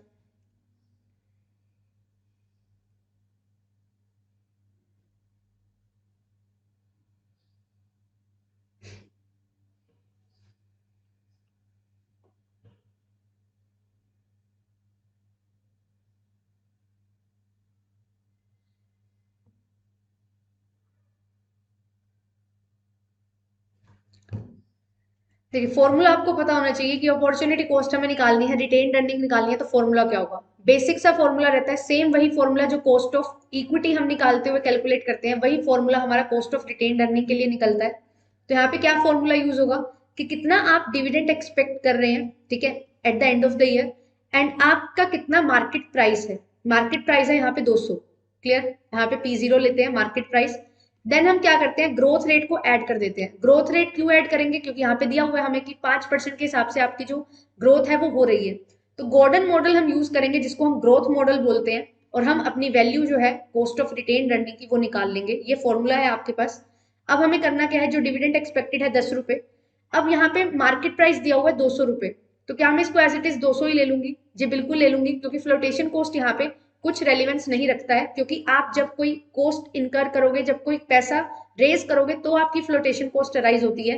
Cost of retained earning के केस में आप कहीं से भी पैसा नहीं रेज करते हो, तो आपकी फ्लोटेशन कॉस्ट यहाँ पे अराइज नहीं होती है। तो यहाँ पे आ जाएगा 200। देन यहाँ पे आपको क्या करना है, आप मल्टीप्लाई करेंगे 100 से, प्लस आप इसमें क्या कर देंगे, ग्रोथ को ऐड कर देंगे। क्लियर। ग्रोथ कितनी है, 5% है, तो 5% इसमें ऐड हो जाएगा। अब इसको आप सोल्व करोगे तो आपके पास यहाँ पे आएगा 5% प्लस 5%, तो आपकी जो कॉस्ट ऑफ रिटेन अर्निंग है वो बन जाएगी 10%। तो ऑप्शन नंबर बी आपका बिल्कुल करेक्ट आंसर है, जो यहाँ पे हो जाएगा। किसी को भी कोई प्रॉब्लम है तो पूछ सकते हैं कि ये फॉर्मूला किस तरीके से होगा। ये फॉर्मूला आपको याद कर लेना है कि आपका क्या चीज होती है। कॉस्ट का मतलब क्या होता है कि आप कितना पैसा अर्न कर रहे हो, कितना पैसा आपने रेज किया, उस पैसे पे कितना पैसा आपको रिटर्न करना है। तो ये डिविडेंड है जो आपको रिटर्न करना है, ये मार्केट प्राइस है शेयर का, और ये क्या है, ग्रोथ रेट है। इसी का यूज करके, गॉर्डन मॉडल का यूज करके हम इसमें जो ग्रोथ वैल्यू है, अपनी जो रिटेन्ड अर्निंग है, उसकी वैल्यू कैलकुलेट कर लेते हैं। तो 10% यहाँ पे आपका करेक्ट आंसर आ जाएगा। चलिए नेक्स्ट क्वेश्चन देखिए। नेक्स्ट क्वेश्चन है लीवरेज से। This is one of the most important topics, और ये ऐसे टॉपिक्स हैं जो आपको JRF दिलवा सकते हैं। तो डिग्री ऑफ कंबाइंड लीवरेज आपको गिवन है 3, मार्जिन ऑफ सेफ्टी आपको गिवन है 0.50, तो डिग्री ऑफ फाइनेंशियल लीवरेज आपसे पूछा गया क्या होगा। तो डिग्री ऑफ कंबाइंड लीवरेज हमारे पास गिवन है 3, मार्जिन ऑफ सेफ्टी आपको दी हुई है 0.50। अब यहाँ पे एक बहुत इंपॉर्टेंट रिलेशनशिप होता है, degree of operating leverage inversely related होती है किससे, degree of margin of safety से। तो मार्जिन ऑफ सेफ्टी जितना ज्यादा होगा उतना ही कम आपका डिग्री ऑफ ऑपरेटिंग लीवरेज होता है। डिग्री ऑफ ऑपरेटिंग लीवरेज जितना ज्यादा होता है उतना ही कम आपका मार्जिन ऑफ सेफ्टी रहता है। तो यहाँ पे ये क्या है, इनवर्सली रिलेटेड होते हैं। तो मार्जिन ऑफ सेफ्टी का फॉर्मूला क्या होता है, 1 over degree of operating leverage. Margin of safety क्या होता है, यहाँ पे रिलेशन समझते हैं। ये देखिए, ये बनता है हमारा टोटल रेवेन्यू और टोटल कॉस्ट कर्व। तो मार्जिन ऑफ सेफ्टी जब ब्रेक इवन पॉइंट के बाद जो भी एरिया होता है वो आपका मार्जिन ऑफ सेफ्टी होता है, ये आपका प्रॉफिट एरिया होता है। और ऑपरेटिंग लीवरेज क्या होता है कि आपके फर्म में कितने फिक्स्ड एक्सपेंसेस है, कितने ऑपरेटिंग कॉस्ट है। तो फिक्स्ड कॉस्ट जितनी रहती है उसके बाद ही आपको प्रॉफिट मिलना स्टार्ट होता है। तो जो मार्जिन ऑफ सेफ्टी है वो डिग्री ऑफ ऑपरेटिंग लीवरेज के बिल्कुल अपोजिट रहता है। तो यहाँ पे मार्जिन ऑफ सेफ्टी 0.5 है, तो डिग्री ऑफ ऑपरेटिंग लीवरेज आपको कितना देखने को मिलेगा, 1/0.5 इज 2। तो degree of operating leverage is 2। Combined leverage 3 दिया हुआ है, तो फाइनेंशियल लीवरेज क्या होता है, financial leverage is degree of combined leverage divided by degree of operating leverage is equals two degree of financial leverage. तो यहाँ पे कंबाइंड लीवरेज 3 है, ऑपरेटिंग लीवरेज 2 है, तो फाइनेंशियल लीवरेज कितना आ जाएगा, 1.5। तो D will be the correct answer. Option number D इसका बिल्कुल करेक्ट आंसर है, जो हो जाएगा।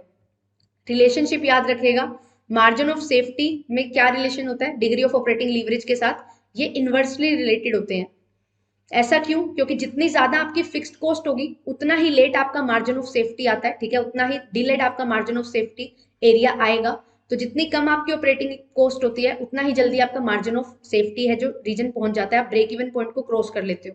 इसीलिए यहाँ पे इनवर्स रिलेशनशिप है। बहुत डिटेल में हमने ऑलरेडी कवर किया है पेड क्लासेस में। चलिए नेक्स्ट क्वेश्चन देखिए।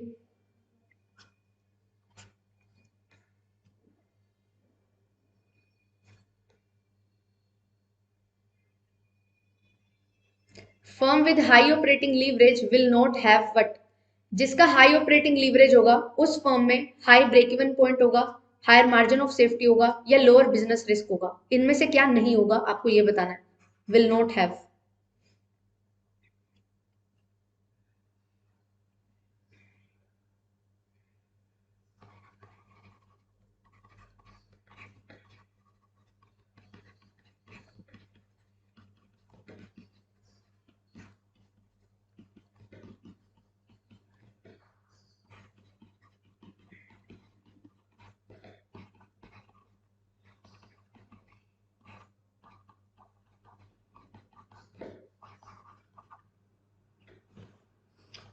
Okay, option number D answer आ रहा है 1 2 एंड 3।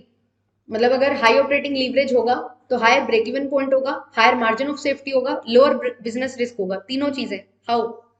अगर ब्रेक इवन पॉइंट हायर है तो मार्जिन ऑफ सेफ्टी कैसे हायर हो सकता है?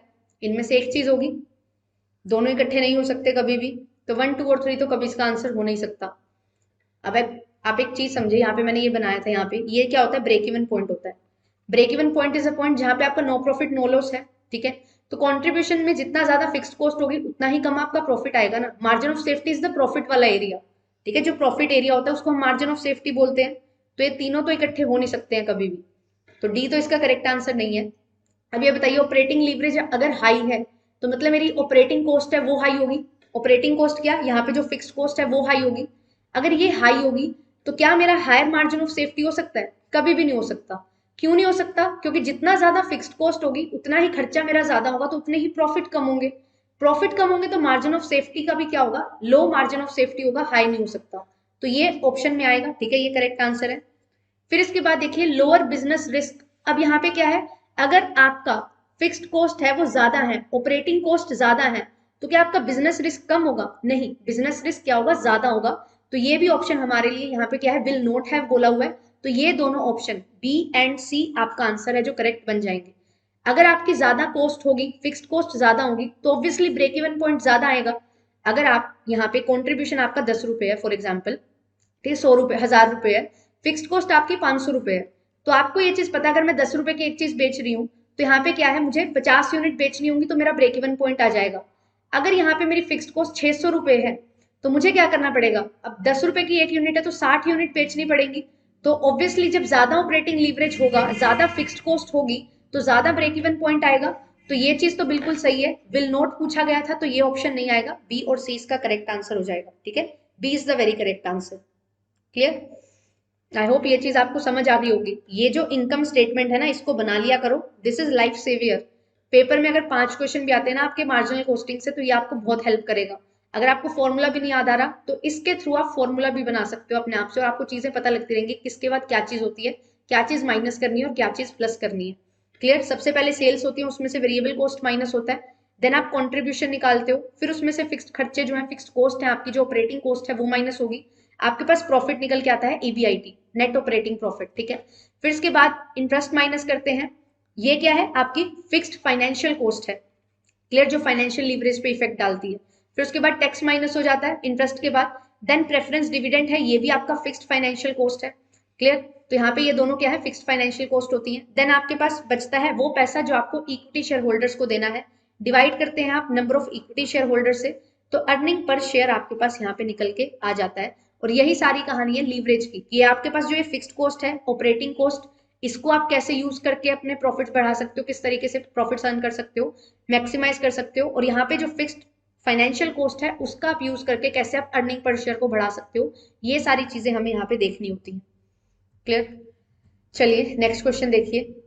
अ critical assumption of net operating income to valuation is. अब नेट ऑपरेटिंग इनकम में अप्रोच होती है तो इसकी अजम्पशन आपसे पूछी गई है, इनमें से कौन सी है?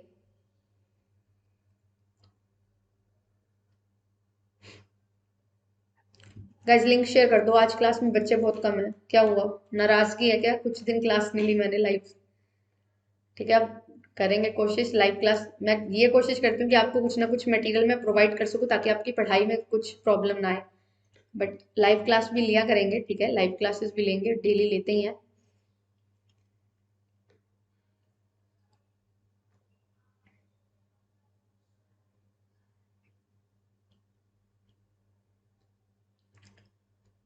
नेट ऑपरेटिंग इनकम की क्या क्रिटिकल एजम्पशन है?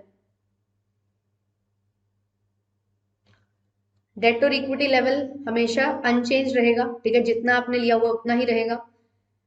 दूसरा, dividend increases at constant rate, आपका डिविडेंड कांस्टेंट रेट पे बढ़ता रहता है। Overall cost of capital constant रहेगी regardless of change in leverage, आप जितना मर्जी डेट बढ़ाते रहिए आपकी overall cost of capital same रहेगी। क्या ये नेट ऑपरेटिंग इनकम अप्रोच बोलती है? फिर है that interest expenses and taxes are included in the calculation, interest और टैक्सेस को आप इंक्लूड करते हैं। इनमें से अजम्पशन क्या है, क्रिटिकल अजम्पशन? जो मेन थीम है इस अप्रोच की वही आपसे पूछी गई है।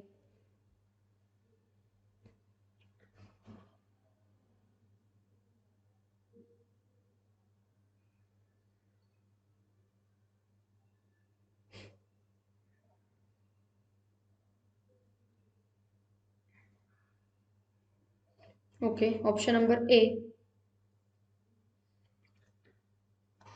Critical assumption.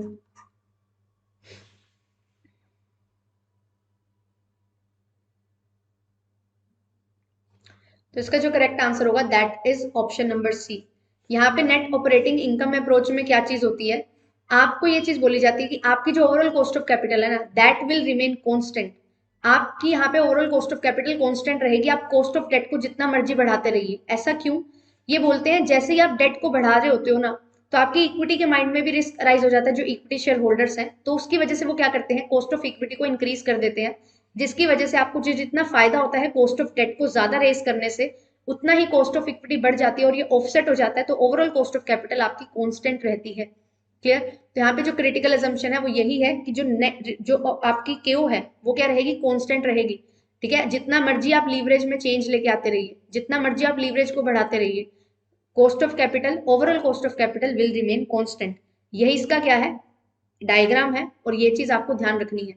क्रिटिकल एजम्पशन यही चीज तो है कि केओ आपका रिमेन रहेगा, कांस्टेंट रहेगा। अब ये बोल रहे हैं डेट और इक्विटी रिमेन्स अनचेंज, ऐसा कब होता है? ऐसा तो कुछ नहीं है कि डेट और इक्विटी अनचेंज रहना चाहिए। दो सोर्सेज हैं डेट और इक्विटी, इनका आपने यूज करना है, बट ये चेंज ना हो ऐसा तो है ही नहीं। हमने हर थ्योरी में पढ़ा है कि डेट को आप ज्यादा लोगे तो आपकी कॉस्ट ऑफ इक्विटी कभी कांस्टेंट रहती है, ओवरऑल कॉस्ट ऑफ कैपिटल बढ़ रही होती है नेट इनकम अप्रोच में। नेट ऑपरेटिंग इनकम अप्रोच में क्या होता है, जैसे जैसे ज्यादा डेट लेते हो तो आपकी जो कॉस्ट ऑफ इक्विटी है वो बढ़ना स्टार्ट कर देती है, overall cost of capital constant रहती है।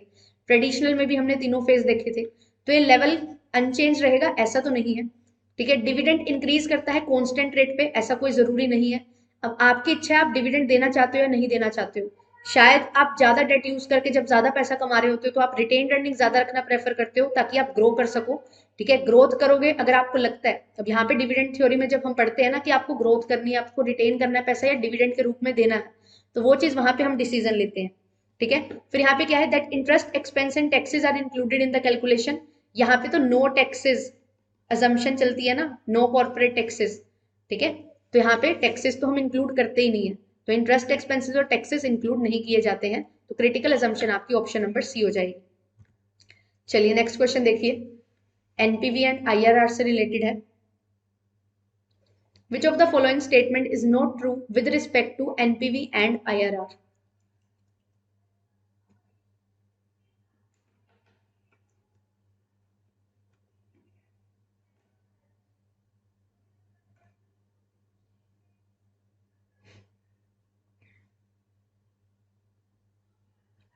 कैपिटल बजटिंग टेक्निक्स में हम दो तरीके की टेक्निक्स पढ़ते हैं, ट्रेडिशनल एंड मॉडर्न, जिनको हम डिस्काउंटेड टेक्निक्स भी बोलते हैं। तो एनपीवी और आईआरआर में आपको बताना इनमें से कौन सी स्टेटमेंट सही नहीं है।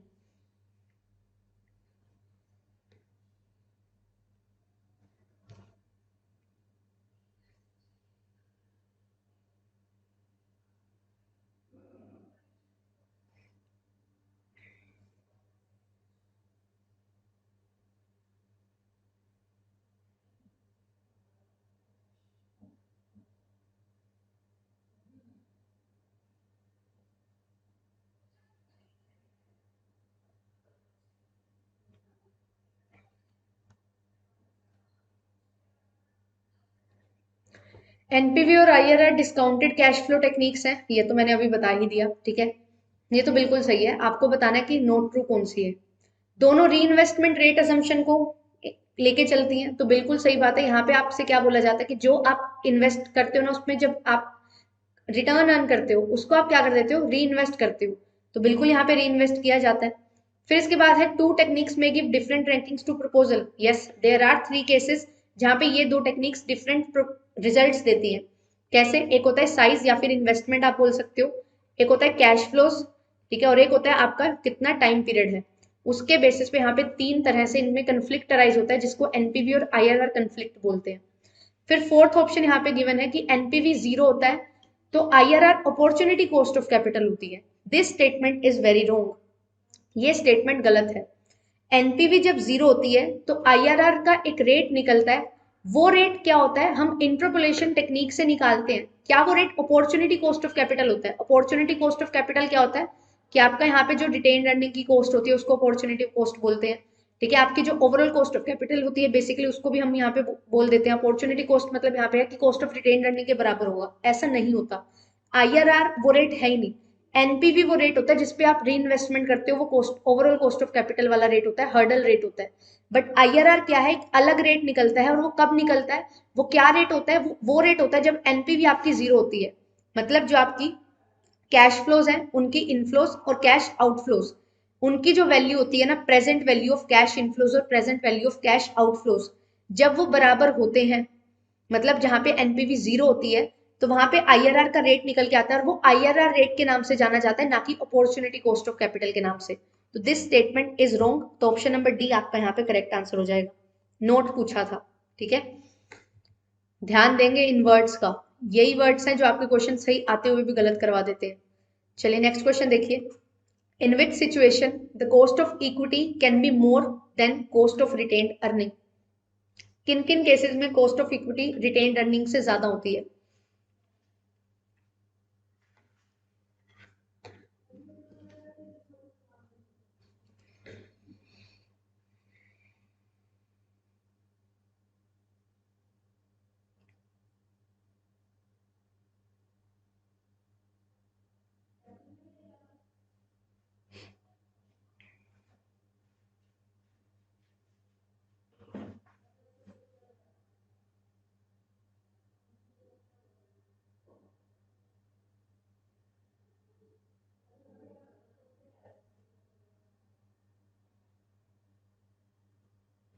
Cost of equity can be more than cost of retained earnings.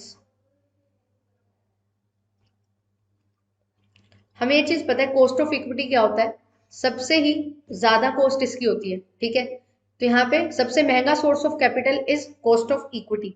तो यहाँ पे आप रिटेन्ड अर्निंग के बराबर भी हो सकती है कॉस्ट ऑफ इक्विटी ना, रिटेन्ड अर्निंग के बराबर भी होती है। वो कब होती है, जब आपकी कोई फ्लोटेशन कॉस्ट नहीं होती, ठीक है, जब आपका कोई इशू एक्सपेंस नहीं होगा, तो उस टाइम पे आपकी यहाँ पे कॉस्ट ऑफ इक्विटी और रिटेन्ड अर्निंग बराबर होते हैं।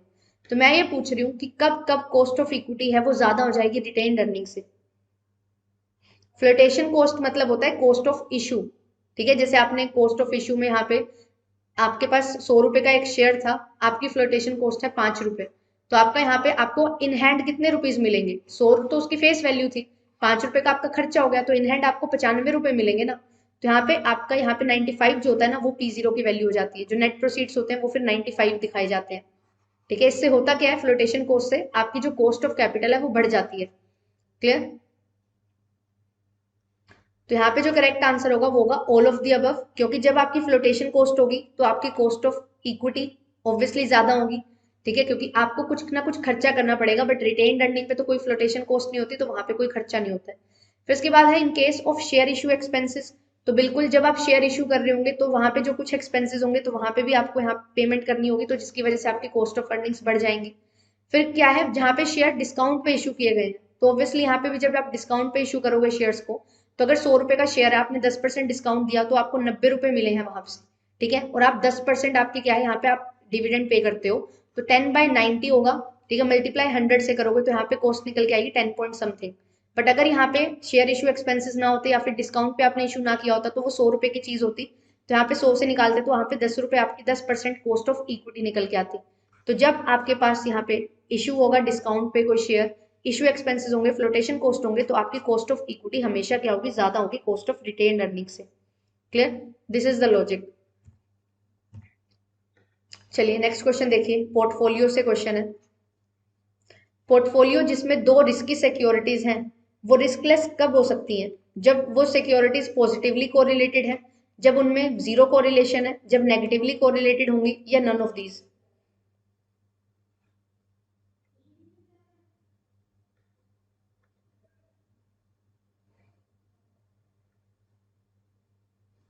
This topic is important. Portfolio management हम पढ़ते हैं फाइनेंस में, तो यहाँ पे आपको कोरिलेशन बेसिस पे रिस्की सिक्योरिटीज और नॉन रिस्की सिक्योरिटीज बताई गई हैं। तो किस तरीके से आप रिस्क को अवॉइड कर सकते हैं। दो तरीके का रिस्क होते हैं, सिस्टमेटिक और अनसिस्टमेटिक। तो यहाँ पे आप किस तरीके से जो आपकी रिस्की सिक्योरिटीज है उनको रिस्कलेस सिक्योरिटीज बना सकते हो।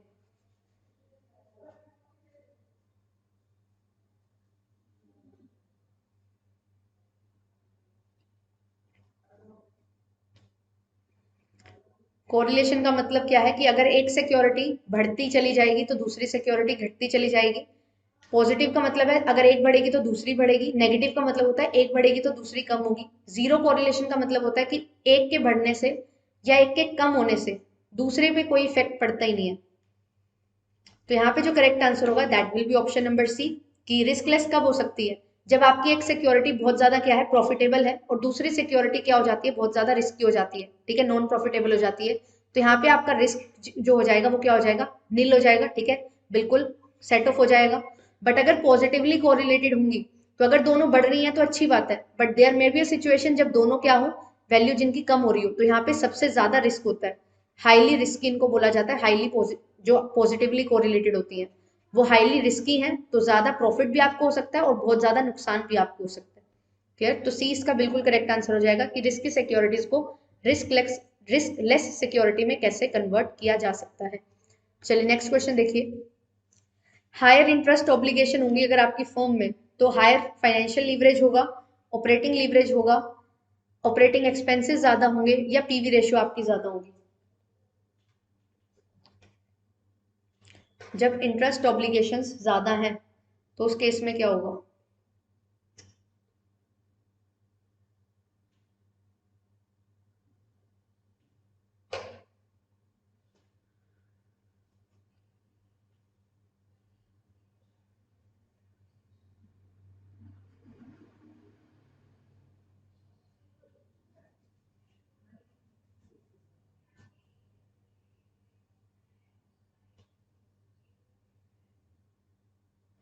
अभी अभी मैंने कुछ क्वेश्चंस पहले आपको एक इनकम स्टेटमेंट बना के दिखाई थी, और उसमें मैंने बताया था fixed interest obligation, fixed financial cost, तो वही चीजें यहाँ पे आपसे पूछी गई हैं।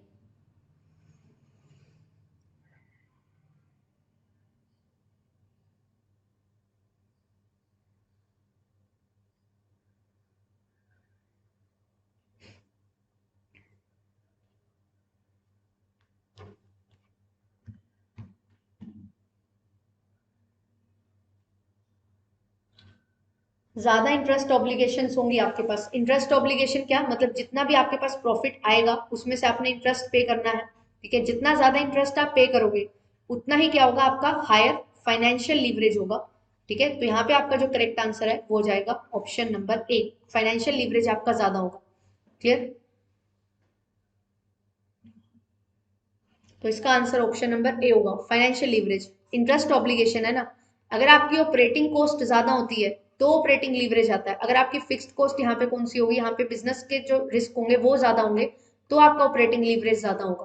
तो यहाँ पे तो फाइनेंशियल लीवरेज की बात की गई है क्योंकि इंटरेस्ट की ऑब्लिगेशन आपकी ज्यादा है। तो इंटरेस्ट आप फाइनेंशियल लीवरेज में देखते क्या है, आप फाइनेंशियल लीवरेज में हम देखते हैं कि ईबीआईटी और जो आपका ईबीटी है उसमें कितना चेंज आ रहा है। तो ईबीआईटी और ईबीटी में जब आप चेंज देखते हो तो किसका चेंज होता है, ये इंटरेस्ट का ही तो चेंज आप देखते हैं, और फिर उसके बाद यहाँ पे इंटरेस्ट में जो चेंज देखते हो तो इसकी वजह से आपकी जो फाइनेंशियल लीवरेज है वो इफेक्ट होती है। तो फाइनेंशियल इंटरेस्ट ऑब्लिगेशन की वजह से फाइनेंशियल लीवरेज आपका ज्यादा होता है। क्लियर, चलिए नेक्स्ट क्वेश्चन देखिए। Pecking order theory prioritises which of the following over others. हम यहाँ पे देखते हैं कि किस तरीके से आपको पैसा है जो रेस करना है, तो यहाँ पे सबसे प्रायोरिटी किसको दी जाती है सबसे ज्यादा।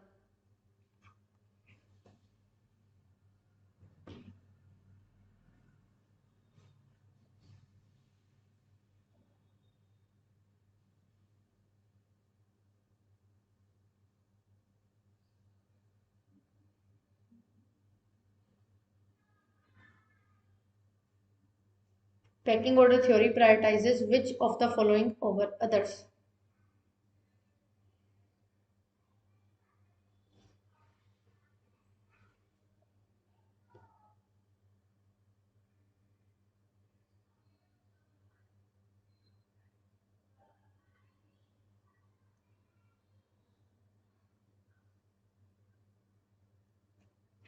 तो यहाँ पे आपको एक सिस्टम के थ्रू बताया जाता है कि किस तरीके से आपको पैसा है जो रेस करना है। सबसे पहले बोलते हैं रिटेन्ड अर्निंग लीजिए, ठीक है। अगर रिटेन्ड अर्निंग्स नहीं है तो आप डेट इशू करो, डेट से नहीं ले सकते हो तो एट लास्ट आप इक्विटी से फंड रेस करिए। ऐसा क्यों? क्योंकि यहाँ पे क्या है, इक्विटी में कंट्रोल आपका डाइल्यूट होता है, तो कंट्रोल को डाइल्यूट नहीं करने की बात करते हैं, कम से कम डाइल्यूट हो। तो इसी वजह से यहाँ पे रिटेन्ड अर्निंग को प्रायोरिटाइज किया जाता है। तो ऑप्शन नंबर बी यहाँ पे बिल्कुल करेक्ट आंसर आपका हो जाएगा। चलिए नेक्स्ट क्वेश्चन देखिए, which of the following is not the assumption of Walter model? हम डिविडेंड मॉडल्स में दो तरीके की थ्योरीज पढ़ते हैं, relevant theories, irrelevant theories. Relevant theories में दो मेन मॉडल्स आते हैं आपके पास, Gordon model and Walter model. तो आपसे बोला गया कि इसमें से जो भी आपको गिवन ऑप्शंस दिए गए हैं, इनमें से कौन सी ऐसी अजम्पशन है जो वोल्टर मॉडल की अजम्पशन नहीं है?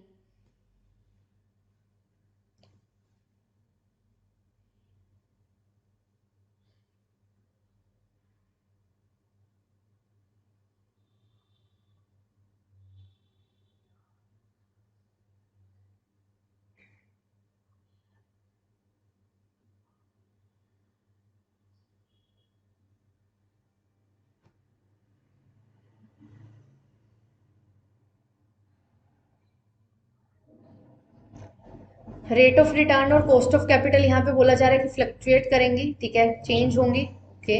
Second is information freely available है सभी के पास। थर्ड है कोई भी डिस्क्रिमिनेशन नहीं है टैक्सेस में। फोर्थ है जो फर्म है उसकी परपेचुअल लाइफ है। तो इनमें से कौन सी अजम्पशन नहीं है, आपको ये बताना।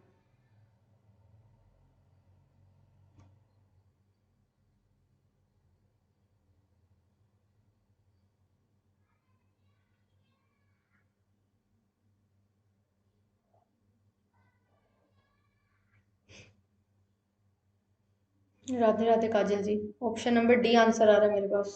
इनमें से कौन सी अजम्पशन नहीं है वोल्टर मॉडल की? Rate of return, okay, fluctuating नहीं है, इंफॉर्मेशन फ्रीली अवेलेबल नहीं है।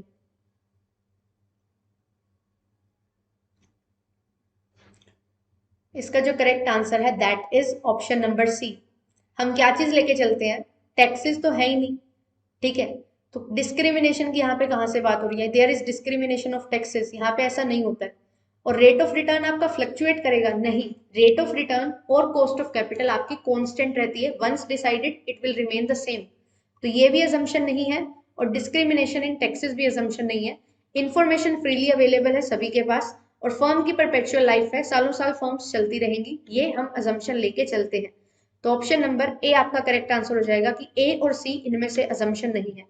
डिस्क्रिमिनेशन कैसे हो जाता है, कैसे हो सकता है डिस्क्रिमिनेशन जब टैक्सेस ही नहीं है? यहाँ पे टैक्सेस इंक्लूड किया इन्होंने, इन्होंने टैक्सेस इंक्लूड नहीं किए, तो डिस्क्रिमिनेशन का तो सवाल ही नहीं उठता। क्लियर? चलिए नेक्स्ट क्वेश्चन देखिए, this is P Y Q.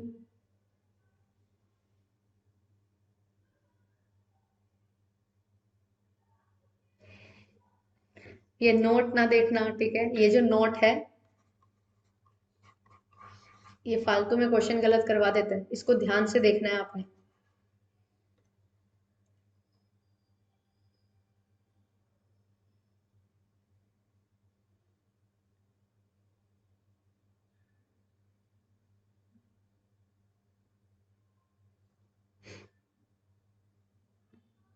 आज कोई और क्लासेस भी चल रही हैं क्या आपकी? बच्चे बहुत कम यहाँ पे दिखाई दे रहे हैं मेरे को। और आज मैंने बोला था स्पेशली अच्छे क्वेश्चंस होंगे, तो अच्छे क्वेश्चंस हैं तो आना नहीं है। जेआरएफ नहीं लेना क्या आप सभी ने?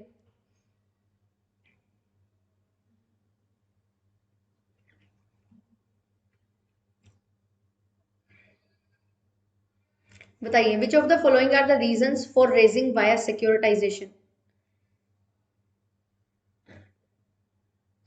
हम एसेट सिक्योरिटाइजेशन के थ्रू फंड रेज करते हैं, ठीक है। तो आपसे बोला गया कि क्या क्या कारण है इस तरीके से पैसा रेज करने के, ये राइजिंग लिखा हुआ है, रेजिंग होगा, ठीक है।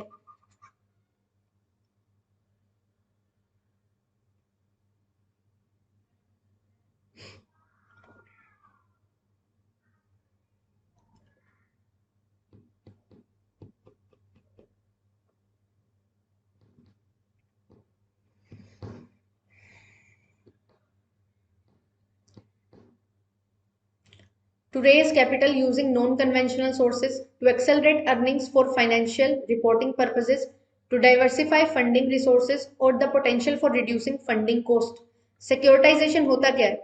इलिक्विड एसेट्स को लिक्विड बनाना, ठीक है? ऐसे एसेट्स जो इलिक्विड हैं उनको आप कैसे लिक्विडिटी में कन्वर्ट कर देते हो, लिक्विड एसेट्स में कन्वर्ट कर देते हो, that is your asset securitization. तो आपको यहाँ पे बताना है कि क्या क्या कारण होते हैं जिन कारणों से हम फंड को रेज करते हैं via securitisation. Okay, option number B answer आ रहा है। तो इसका जो करेक्ट आंसर है that is option number B only.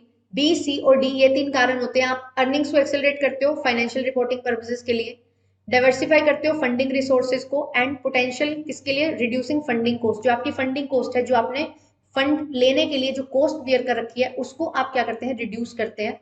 तो यही तीन कारण है जिसकी वजह से आप सिक्योरिटाइजेशन की वजह से के तौर पे फंड रेज करना प्रेफर करते हो, रादर कि आप कोई और तरीके से फंड रेज करें।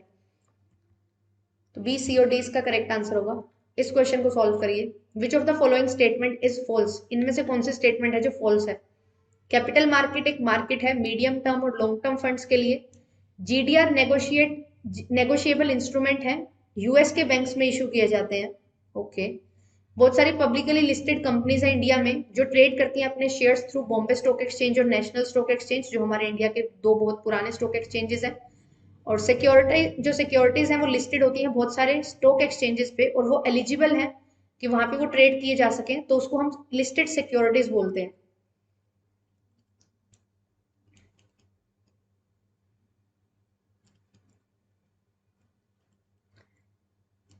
अरे देखो, एक क्यों नहीं होगा उस केस में? आपसे ये बोला गया है कि जो आपके यहाँ पे एसेट सिक्योरिटाइजेशन के थ्रू आप पैसा रेज करते हो ना, वो क्या कारण है कि आप उससे पैसा रेज करना चाहते हो? It is also non conventional technique.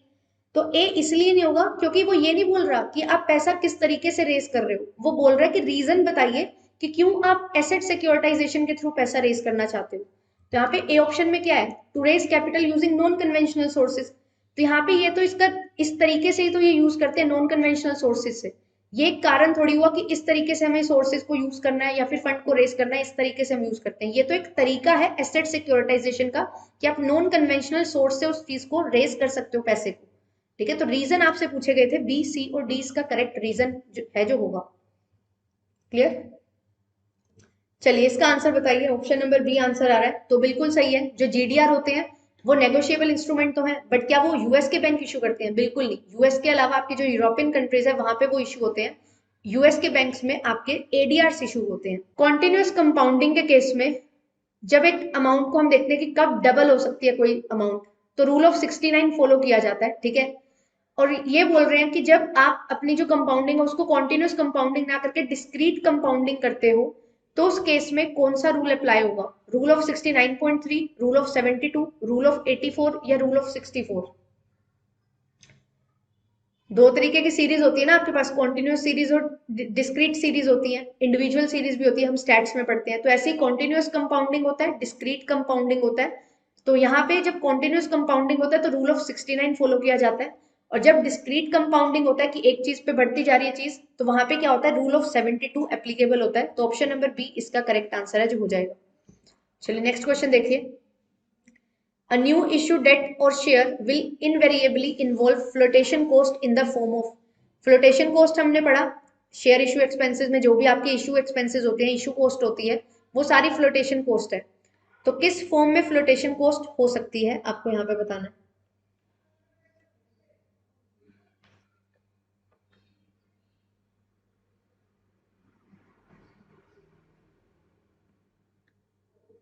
Legal fees कोई पे करनी है आपको, एडमिनिस्ट्रेटिव एक्सपेंसेस पे करने हैं, ब्रोकरेज पे करनी है, अंडर राइटिंग कमीशन वगैरह है, और रिस्क प्रीमियम, क्या होगा इनमें से?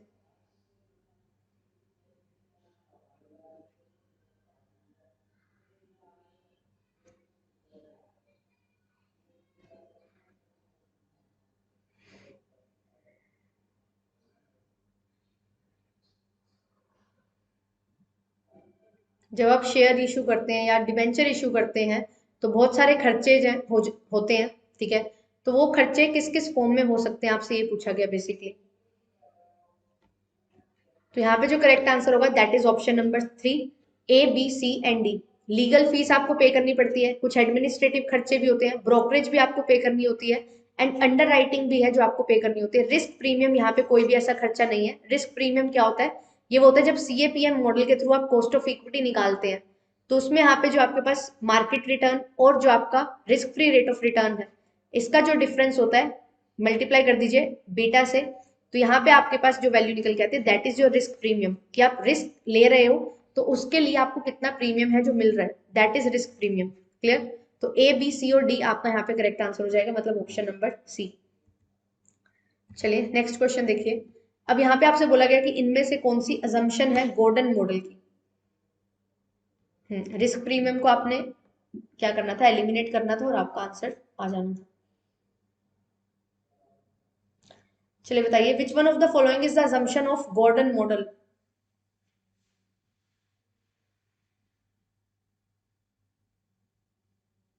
वोल्टर, गॉर्डन, एमएम, ठीक है, ये तीनों मॉडल इंपॉर्टेंट है डिविडेंड के लिए। बाकी और भी मॉडल्स होते हैं, लिंटर मॉडल है, ग्राम एंड डॉट मॉडल है, वो भी इंपॉर्टेंट है।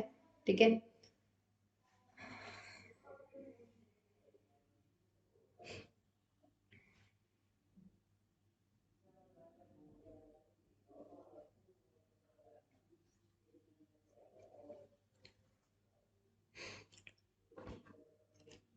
तो यहाँ पे जो करेक्ट आंसर होगा that is option number D. जो आपका गॉर्डन मॉडल है, यहाँ पे रिटेंशन रेशियो एक बार आपने डिसाइड कर ली तो वो कांस्टेंट रहेगी। कॉस्ट ऑफ इक्विटी हमेशा ग्रोथ से ज्यादा होती है। जो फर्म है वो पूरी की पूरी ऑल इक्विटी फर्म है, यहाँ पे कोई भी डेट नहीं होगा, सिर्फ और सिर्फ इक्विटी से फंड है जो रेस किया हुआ है। ये तीनों क्या है, इसकी अजम्पशन होती है, तो ऑल ऑफ दीज इसका करेक्ट आंसर यहाँ पे हो जाएगा। क्लियर? एक यहाँ पे फॉर्मूला होता है ग्रोथ का, वो क्या होता है, B into R. B stand for retention ratio, कि कितना पैसा आपने रिटेन करके रखा है, जितना आपने कमाया था उनमें से एज ए डिविडेंड नहीं पे किया है। और आर क्या होता है, रेट ऑफ रिटर्न, कि आपको कितना रिटर्न मिल रहा है आपकी इन्वेस्टमेंट पे। तो जब भी अगर आपको ग्रोथ निकालनी होती है तो आप क्या करते हो, जितना आपने पैसा रिटेन किया और जिस रेट ऑफ इंटरेस्ट पे आपको रिटर्न मिल रहा है, ठीक है, जितना आपका रेट ऑफ रिटर्न है उसको आप मल्टीप्लाई करते हो, क्योंकि जो पैसा आप बचाओगे उसी को कहीं ना कहीं इन्वेस्ट करोगे, रिटर्न कमाओगे, तो उसी से आपकी जो बिजनेस, आपकी जो फर्म है वो क्या करती है, ग्रो करती है। इस फॉर्मूला को याद रखिएगा, बहुत इंपॉर्टेंट फॉर्मूला है और क्वेश्चन आए हुए हैं यहाँ से बहुत सारे। चलिए देखिए, अब एक क्वेश्चन है, न्यूमेरिकल क्वेश्चन है, इसको सॉल्व करिए। What is the sustainable growth rate of the company that enjoys rate on equity at the rate of 30% and a dividend payout ratio of 40%? तो मुझे आपको बताना है कि ग्रोथ रेट क्या होगा। अभी अभी मैंने आपके साथ डिस्कस किया, बताइए क्या होगा इसका करेक्ट आंसर।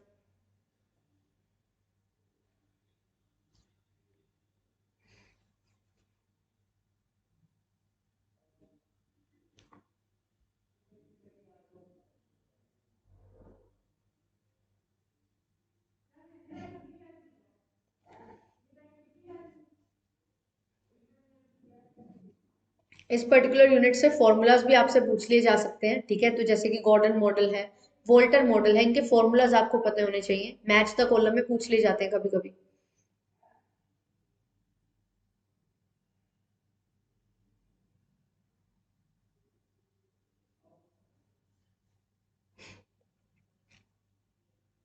बताइए क्या होगा इसका करेक्ट आंसर।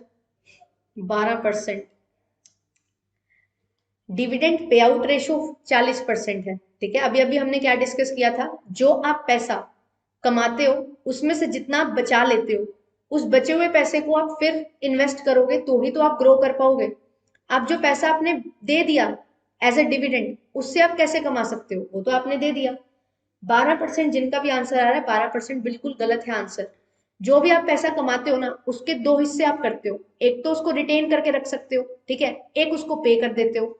तो पे आउट रेशियो कर दिया आपने, फॉर एग्जाम्पल 100 रुपए कमाए, 40% आपका पे आउट है, तो रिटेंशन कितना होगा, 60% हो जाएगा।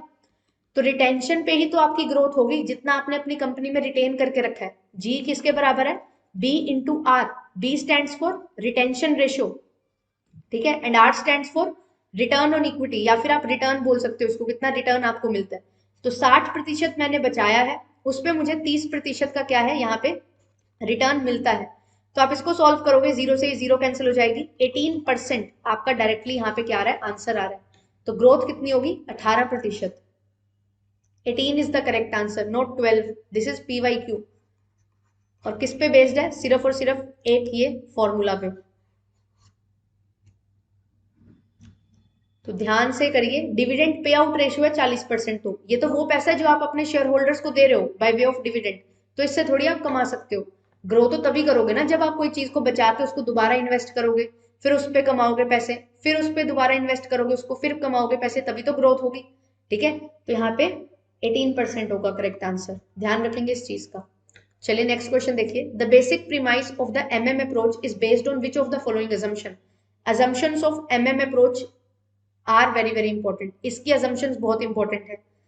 आप डिविडेंड मॉडल में ले लो या फिर आप कैपिटल स्ट्रक्चर थ्योरीज में ले लो, दोनों में ही बहुत ज्यादा इंपॉर्टेंट है MM अप्रोच की जो assumptions हैं वो आपको याद रखनी है। ये सारी assumptions बताओ क्या होगा इसका correct answer. I think Hindi में भी है ये, नहीं हिंदी में नहीं है, सॉरी इंग्लिश में ही है। इंग्लिश में पढ़ के आप बता सकते हैं। Guys practical question, numerical question अच्छे से कर लीजिए। फाइनेंस के 2 से 3 क्वेश्चन आपको देखने को मिलेंगे, हर बार आते हैं। हाँ, पे आउट रेशियो क्या होता है? टोटल में से आप क्या कर दो, माइनस कर दो रिटेंशन रेशियो। और रेशियो हमेशा 100 में यहाँ पे दी होती है, परसेंटेज में दी होती है ये रेशियोज। तो आप 100 में से माइनस कर सकते हो पे आउट रेशियो को, तो आपके पास रिटेंशन रेशियो निकल के आ जाएगी। चलिए यहाँ पे मुझे बताइए MM अप्रोच की कौन सी assumption है। असिमेट्रिकल इंफॉर्मेशन होती है, एफिशिएंट कैपिटल मार्केट्स हैं, इन्वेस्टर रैशनल है, डाइवर्स है, बिजनेस रिस्क प्रोफाइल है जो आपकी डाइवर्सिफाइड है, 100% डिविडेंड पे आउट रेशियो होती है। क्या होगा इसमें करेक्ट आंसर? इसका क्या होगा, क्या है इनकी करेक्ट assumptions?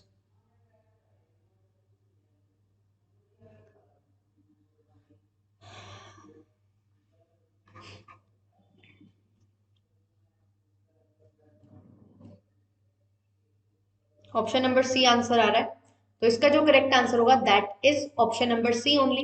कैसे? पूरी की पूरी जो कैपिटल मार्केट है ना, ये बोलते हैं कि एफिशिएंट है, हर चीज जो भी हर कमोडिटी है वो पूरा अच्छे तरीके से वहां पे लिक्विडिटी है, अच्छे तरीके से आप सेल परचेज कर सकते हो प्रॉपरली, कोई भी प्रॉब्लम वहां पे नहीं है, एफिशिएंट है कैपिटल मार्केट्स। एंड इन्वेस्टर क्या है, रैशनल है, वो हमेशा अपना जो फायदा होगा उसका ही डिसीजन लेगा, जिसमें उसको कम कॉस्ट पे ज्यादा बेनिफिट मिलेगा वो ही डिसीजन हमेशा लेगा इन्वेस्टर। क्लियर? और फिर इसके बाद आता है 100% डिविडेंड पे आउट रेशियो है, मतलब आप जितना भी पैसा कमाते हो वो सारा का सारा आप क्या कर देते हो, डिविडेंड के तौर पे दे देते हो, आप कुछ भी पैसा रिटेन नहीं करके रखते हो। तो ये MM की assumptions है, यही बेसिक प्रीमाइसेस है जिन पे assumption जो बेस्ड है हमारी, और उन्हीं के बेसिस पे इसकी जो अप्रोच है वो दी गई है, थ्योरी इसने दी है। अब यहाँ पे असिमेट्रिकल इंफॉर्मेशन है, वो क्या है, ये किसका फीचर है? ये आपका पैकिंग ऑर्डर थ्योरी का फीचर है। क्लियर? कि मैनेजमेंट और ओनर्स में जो इंफॉर्मेशन होती है वो अलग अलग होती है, तो असिमेट्री होती है। डाइवर्स बिजनेस रिस्क प्रोफाइल है, ये तो पोर्टफोलियो मैनेजमेंट में हम पढ़ते हैं कि जब आप पोर्टफोलियो डिजाइन कर रहे होते हैं तो आपका जो रिस्क प्रोफाइल है वो डाइवर्स होती है।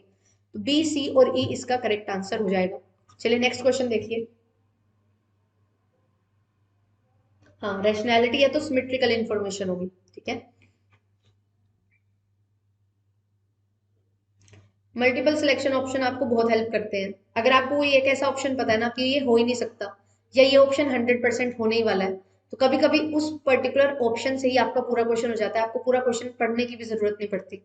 मल्टीपल सिलेक्शन ऑप्शन का फायदा भी है, बट टाइम कंज्यूमिंग हो जाते हैं कभी कभी, जब आप कंफ्यूज हो जाते हो किसी चीज में तो आपको टाइम ले सकते हैं ये। तो ये मेक श्योर करिए जब भी आप कोई चीज पढ़ रहे होते हो ना, उसको बहुत अच्छे से पढ़ लो ताकि आपको क्लैरिटी हो कि ये पर्टिकुलर पॉइंट इसमें आएगा या नहीं आएगा।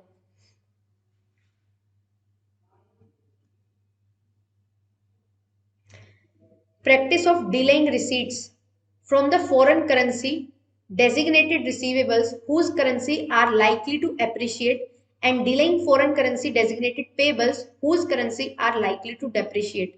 यहाँ पे क्या होता है, जब आप फॉरेन एक्सचेंज करते हैं ना, जब आप फॉरेन में डील करते हो, तो आप जब यहाँ पे अपना जो बिल बनाओगे, ये बोल रहे हैं कि आप ना रिसीट्स को डिले करते हो जब आपका बिल बना होता है फॉरेन करेंसी में। ठीक है, और उस आपको ये पता है कि जो करेंसी की वैल्यू है ना, वो क्या है, एप्रिशिएट होने वाली है फ्यूचर में।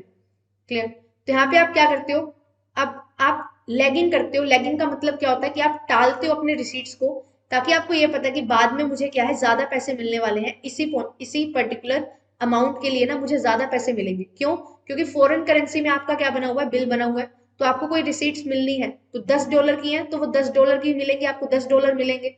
अगर वो करेंसी अप्रिशिएट होगी तो मतलब डॉलर की वैल्यू रुपए के मुकाबले बढ़ जाएगा।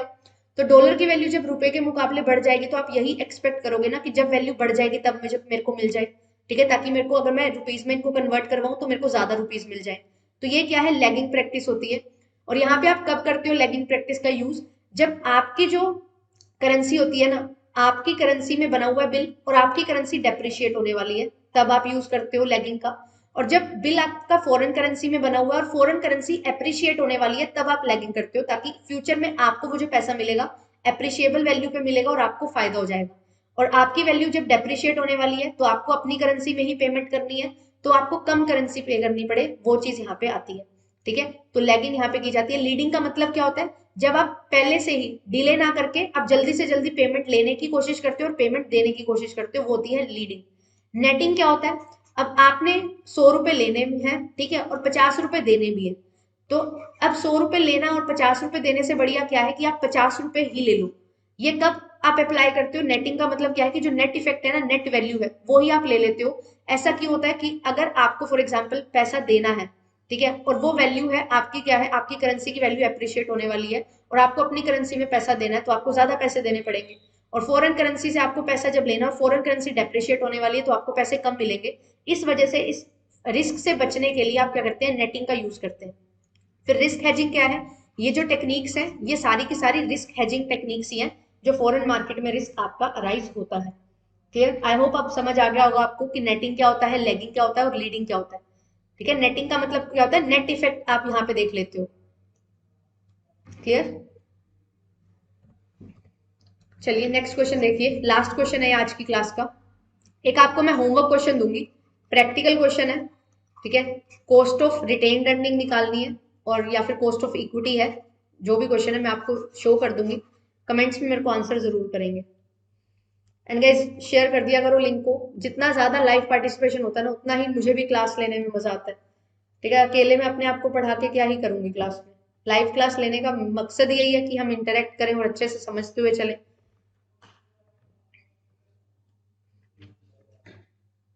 चलिए क्वेश्चन है आपके सामने, European option, option premium, in money option और अमेरिकन ऑप्शन, आपको मैच करना है।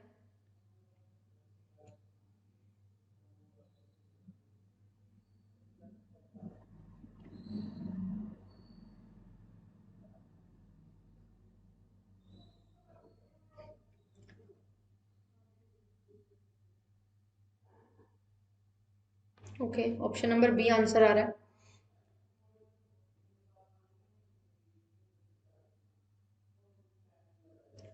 इनका बस आपको मीनिंग समझना है कि यूरोपियन ऑप्शन क्या होता है और अमेरिकन ऑप्शन क्या है। अगर आपको ये भी पता है, इनसे भी आप प्रॉपर्ली अपना आंसर बना सकते हो। यूरोपियन ऑप्शन ऐसे ऑप्शन होते हैं जिनको आप सिर्फ और सिर्फ मेच्योरिटी डेट पे ही एक्सरसाइज कर सकते हो। ठीक है, तो यहाँ पे यूरोपियन ऑप्शन क्या है, ऐसे ऑप्शन कॉन्ट्रैक्ट जो एक्सरसाइज कब होंगे, सिर्फ और सिर्फ मेच्योरिटी डेट पे। फॉर एग्जाम्पल आपने बना रखा है एक ऑप्शन की, मुझे क्या करना है, ये 15 मई को, ठीक है, इसको एक्सरसाइज करना है, ये मेच्योरिटी डेट है इसकी, तो 15 मई को ही आप इसको एक्सरसाइज कर सकते हो, इन बिटवीन नहीं कभी भी एक्सरसाइज कर सकते। तो ये यूरोपियन ऑप्शन होते हैं। अमेरिकन ऑप्शन क्या होते हैं, ऐसे ऑप्शन जो किसी भी डेट पे आप मेच्योरिटी से पहले किसी भी डेट पे इसको एक्सरसाइज कर सकते हो। ठीक है, A for American, A for any time, आप इसको याद कर सकते हो, ए फॉर एनी टाइम से याद कर सकते हो। तो ए का 3 और डी का 1, आंसर तो आपका यहाँ पे निकल गया, बट हम समझते हुए चलेंगे यहाँ पे ऑप्शन प्रीमियम और इन मनी ऑप्शन क्या होता है। आपके पास 3 होते हैं, एक होता है इन मनी, एक होता है एट द मनी, एक होता है ऑन द मनी होता है, आई थिंक माइंड से स्किप हो गया, in the money, at the money, on the money है शायद। तो यहाँ पे इन द मनी क्या होता है, इन द मनी के केस में यहाँ पे जो आपका एक्सरसाइज प्राइस है ना ऑप्शन का, वो आपका यहाँ पे क्या है, स्ट्राइक प्राइस से ज्यादा होगा। ठीक है, स्ट्राइक प्राइस से कम होगा, मतलब पॉजिटिव वैल्यू आपको मिलेगी। जो आपका प्राइस डिसाइडेड है ना, एक्सरसाइज प्राइस उससे क्या है, कम है स्ट्राइक प्राइस से। तो यहाँ पे आपका इन द मनी आएगा। एट द मनी में एक्सरसाइज प्राइस और आपका जो स्ट्राइक प्राइस होता है वो दोनों सेम होते हैं। ऑन द मनी में यहाँ पे क्या है, आपका जो एक्सरसाइज प्राइस है वो नेगेटिव रिटर्न आपको देगा, नेगेटिव वैल्यू देगा होल्डर को, मतलब नुकसान होगा उसका, तो यहाँ पे ऑन द मनी हो जाता है। तो ये 3 तरीके के यहाँ पे आपके पास ऑप्शंस होते हैं, in the money, at the money और ऑन द मनी। फिर इसके बाद यहाँ पे आता है ऑप्शन प्रीमियम। ऑप्शन प्रीमियम क्या है, यहाँ पे जब आप ना एक कॉन्ट्रैक्ट बना रहे होते हो तो ये बहुत जरूरी हो जाता है कि आपको कुछ ना कुछ तो पेमेंट पहले करनी होती है, बाय वे ऑफ प्रीमियम आप पे करते हो उस ऑप्शन कॉन्ट्रैक्ट के लिए। तो जो पैसा आपने पहले जब कॉन्ट्रैक्ट बनाया है तब पे किया होता है ना बायर ने, तो उस पॉइंट ऑफ टाइम पे वो जो पैसा होता है उसको ऑप्शन प्रीमियम बोलते हैं।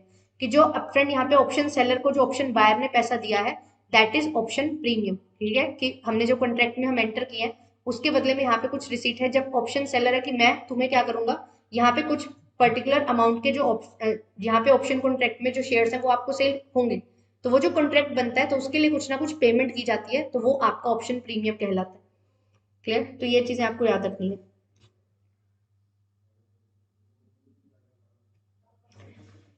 ठीक है, ले लेंगे कॉल ऑप्शन पुट ऑप्शन पे, थोड़ा सा समय लगता है इस चीजों में। ठीक है, मैं ट्राई करूंगी कि कॉल ऑप्शन पुट ऑप्शन पे क्लासेस ली जाए। और अभी रिज्यूम हो रही है क्लासेस, धीरे धीरे हम इन सभी जो आपके टॉपिक्स हैं इन पे क्लासेस हम ले लेंगे। ठीक है, दोनों इंपॉर्टेंट है, कॉल ऑप्शन भी और पुट ऑप्शन भी। चलिए, तो इसका करेक्ट आंसर हो जाएगा ऑप्शन नंबर 2। अब मैं आपको एक होमवर्क क्वेश्चन दे रही हूँ, ये है आपका होमवर्क क्वेश्चन। मुझे इसका आंसर बताएंगे कमेंट सेक्शन में सभी स्टूडेंट्स। ठीक है, और रीजन भी बताएंगे कि ये आंसर आपका क्यों आया है। ये एक ऐसा क्वेश्चन है जिसपे लोग बहुत ज्यादा चैलेंज करने के लिए बोल रहे हैं। महाराष्ट्र सेट का क्वेश्चन है ये, जो भी हाल ही में हुआ था। बट ये चैलेंज नहीं होगा, इसका आंसर बिल्कुल सही दे रखा है आंसर की में। तो आप मुझे इसका आंसर बताएंगे कि क्या होगा इसका करेक्ट आंसर। काफी अच्छा क्वेश्चन है। ठीक है, और ये एक्सपेक्टेड क्वेश्चन है नेट के लिए।